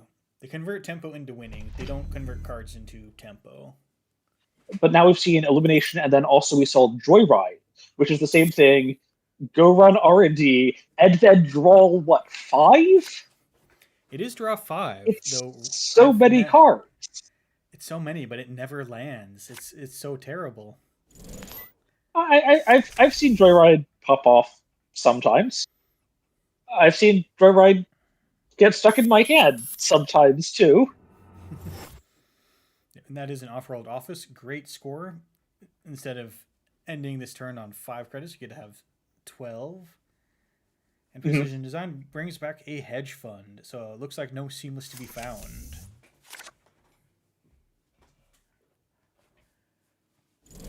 Kabloosh, just Nuka drawing up, have a sure gamble. Looking very prepared for whatever happens next turn. A lot of money available here. Yeah, that fermenter is ticking up, and the corp probably can't take time to manually purge. Mm-hmm. But Tranquility, fantastic thing to keep ticking. And the indignity of it all, manually advancing your 4-2. What is this? Some kind of non-precision design ID? I believe we do have... Do we have any advanceable upgrades left? Actually, I don't know offhand. Vladisibirsk is advanceable. That is first. I don't know if I expect that to But be what's happening here. I definitely don't expect that on top of the Tranquility home grid.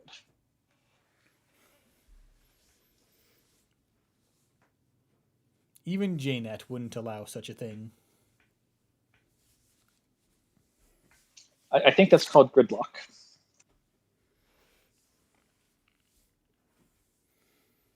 All right, draw with Nuka. So many cards in hand. What can you do with all of these? It feels like the runner should be able to pull something out of its hat. I mean, you could install. You could also just, if there's another illumination, running R&D and installing all of them would be pretty sweet. But Surgeon chart room coming down, and kind of being discarded to hand size. Understand. Saying that this is probably not an asset matchup, and probably also not a terribly tag-based matchup. However, Corporation gets to probably go up to 4 points.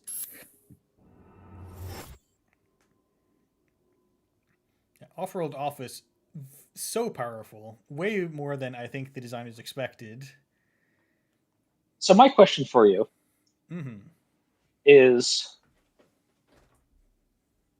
So your first off-world office is clearly not on Earth. It's an off-world office.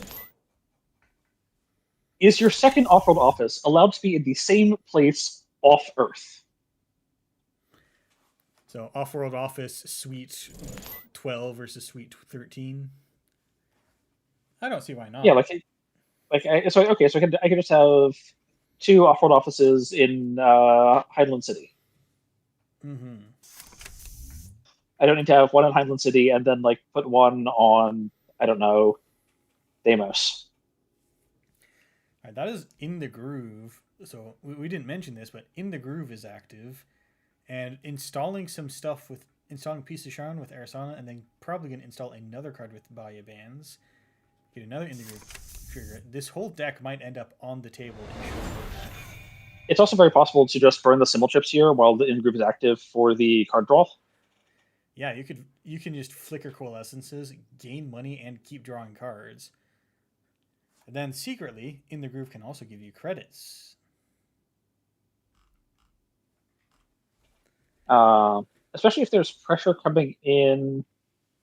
Okay, we're seeing the symbol chip be popped,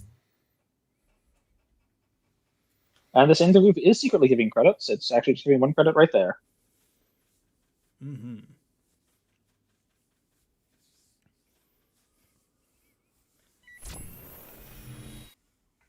Run HQ again, possibly looking to couplate something. Yeah, I'd get rid of a drafter. That's a few. Should be 2 cards discarded. Air Blades. And Air Blades. Not so relevant here. Muse is a good card though.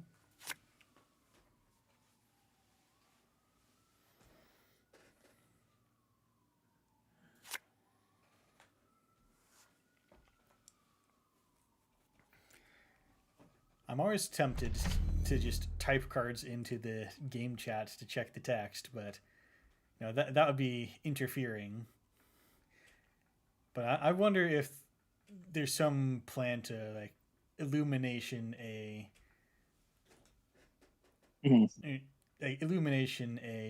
cataloger into play or something. So I think one other thing to be very aware of here is that is 17 credits on HB. That is big deal money.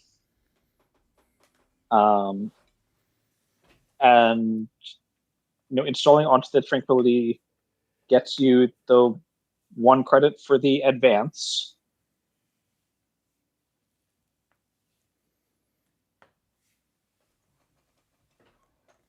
So install advance big deal is absolutely a valid threat here. Whether it's a threat that this deck is actually presenting, I don't know. Yeah, I don't know if I'd expect, because big deal is something where it's really important that you have a 5/3 like salvo testing, but I don't know if people bring up big deal just because they want to score send a message.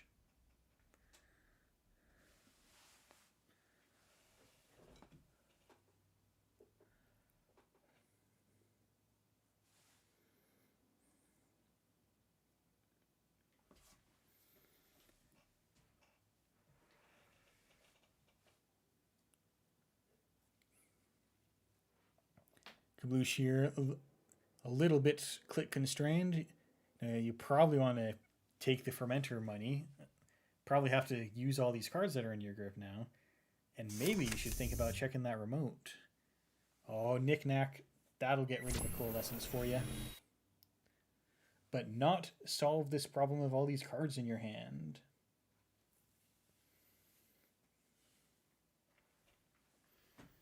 Well, that's what an Ashen Epilogue is for. Just pitch them all and shuffle the back end later. It's fine.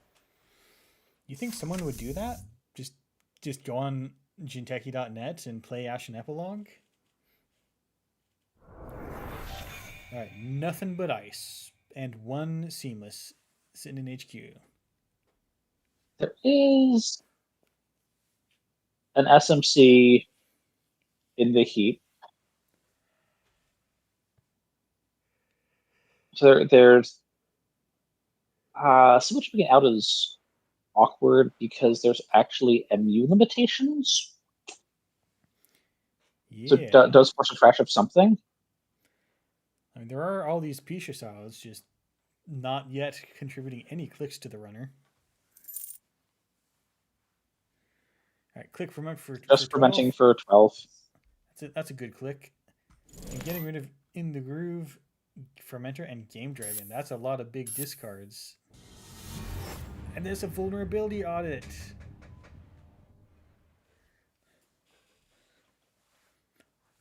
What an incredible HB agenda suite, eh? So that was not the 3-point scoring threat that I was expecting, but there was a 3-point scoring threat that was presented. Yeah, there was the known seamless launch. All right, we do have 28 minutes left in the round. How about we find a game?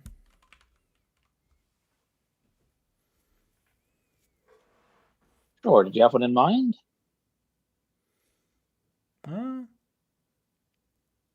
Not in particular, although I guess on table 4 and 5, we haven't seen Lou or Essa yet. So one of those matchups seem interesting to you? We have... I think table 4, maybe? I think that's an interesting matchup, and I don't know how it plays out between the kill threat and how much Asa wants to modulate how much core damage they're taking from themselves. Yeah, let's check in on table 4. Yeah, I'll go check and see. 1 second.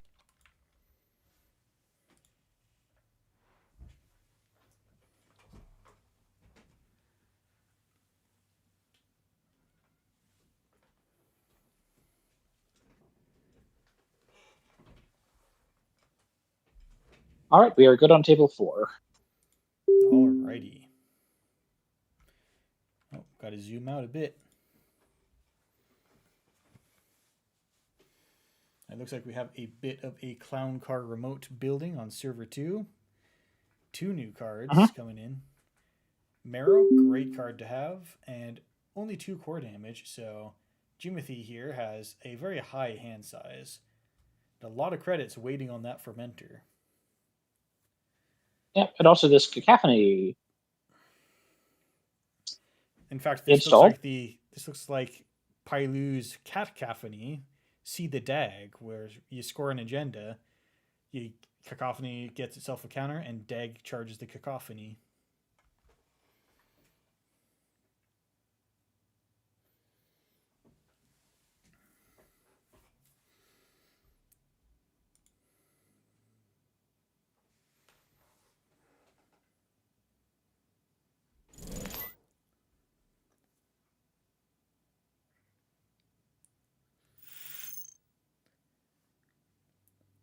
That is a petty cache hanging archives. But is that a Fuji? That is a Fuji scored, bringing the corporation up to 5 points. Finality down. That's a good one to have. And unfortunately, Dag has nothing to charge. No targets. Mm-hmm.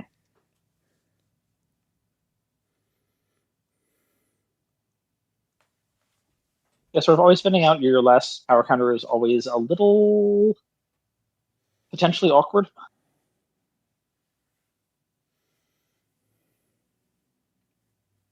Now that said, the corp is now very broke.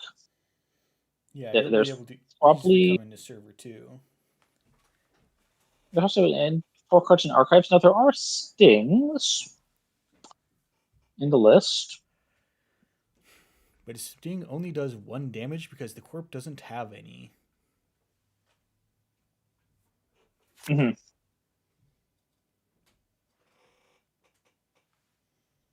Sting, however, is also only worth 1 point because that's what's printed on it. And Jibothy is at 5 points, which is not 6.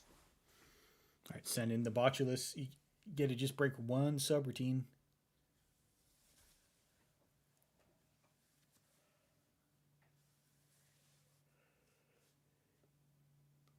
Corporation not rezzing. Speaking of stings, there's one.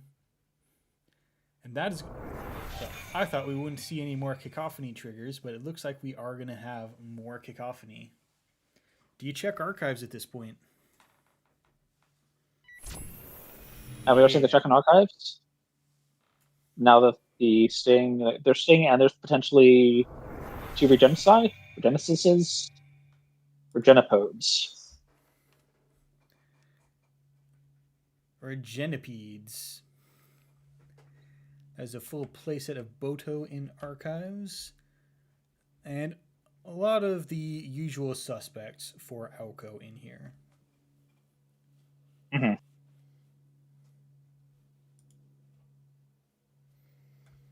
Holoman not contested, but with 2 credits, I don't expect the corp to pull out another Holoman play. So there is a cohort guidance program and the Alco trigger.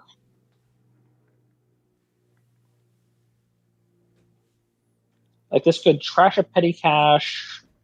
Cohort guidance was something for 2 credits. This could actually be a decent bit of money to work with here. It could. So 3 cards trashed from HQ, not taking any chances on the sabotage. Then you get that reload from Alco, and the trash actually triggers Alco because the sabotage is the corp trashing from HQ.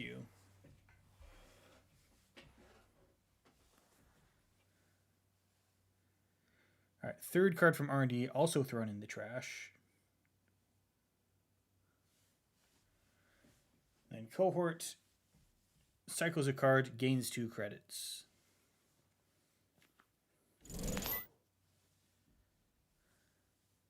We see the petty cache being dumped into archives. Getting up to 6. Getting it. Cache. Well, looks like you might be right. There might be just the 3-2 that managed to find in those 4 or 5 cards. And yeah, just With the Circle expansion. Yeah, good play. Managing to produce a lot of money from Clixlessly going from 2 to 6 credits.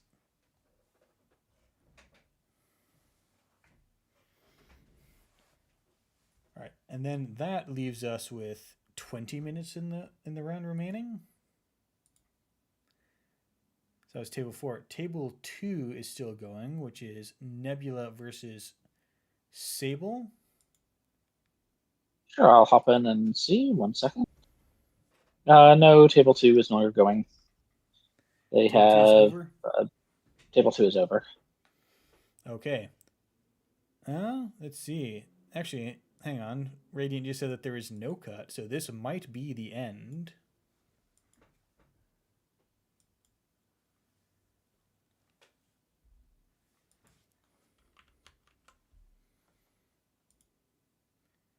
That is everybody reported. Standings after 6 rounds. We see Giat, only 1 defeat, coming in at 15 points. I don't think we ever managed to catch the super heavy logistics game. Followed by Sid Rowe with Nebula and Mercury. Then New Poldrix with Nebula and Lou. Then Heliopolis with Nebula and Sable. Yeah, you know, with these results, maybe we'll ban Nebula after all.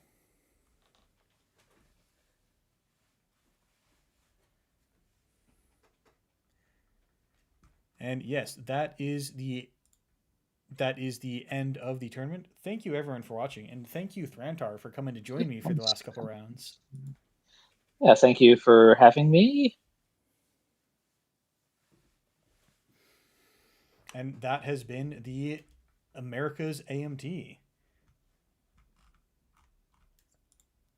And I will catch you all later. Have a good night. No, wait. I needed to write down the winner.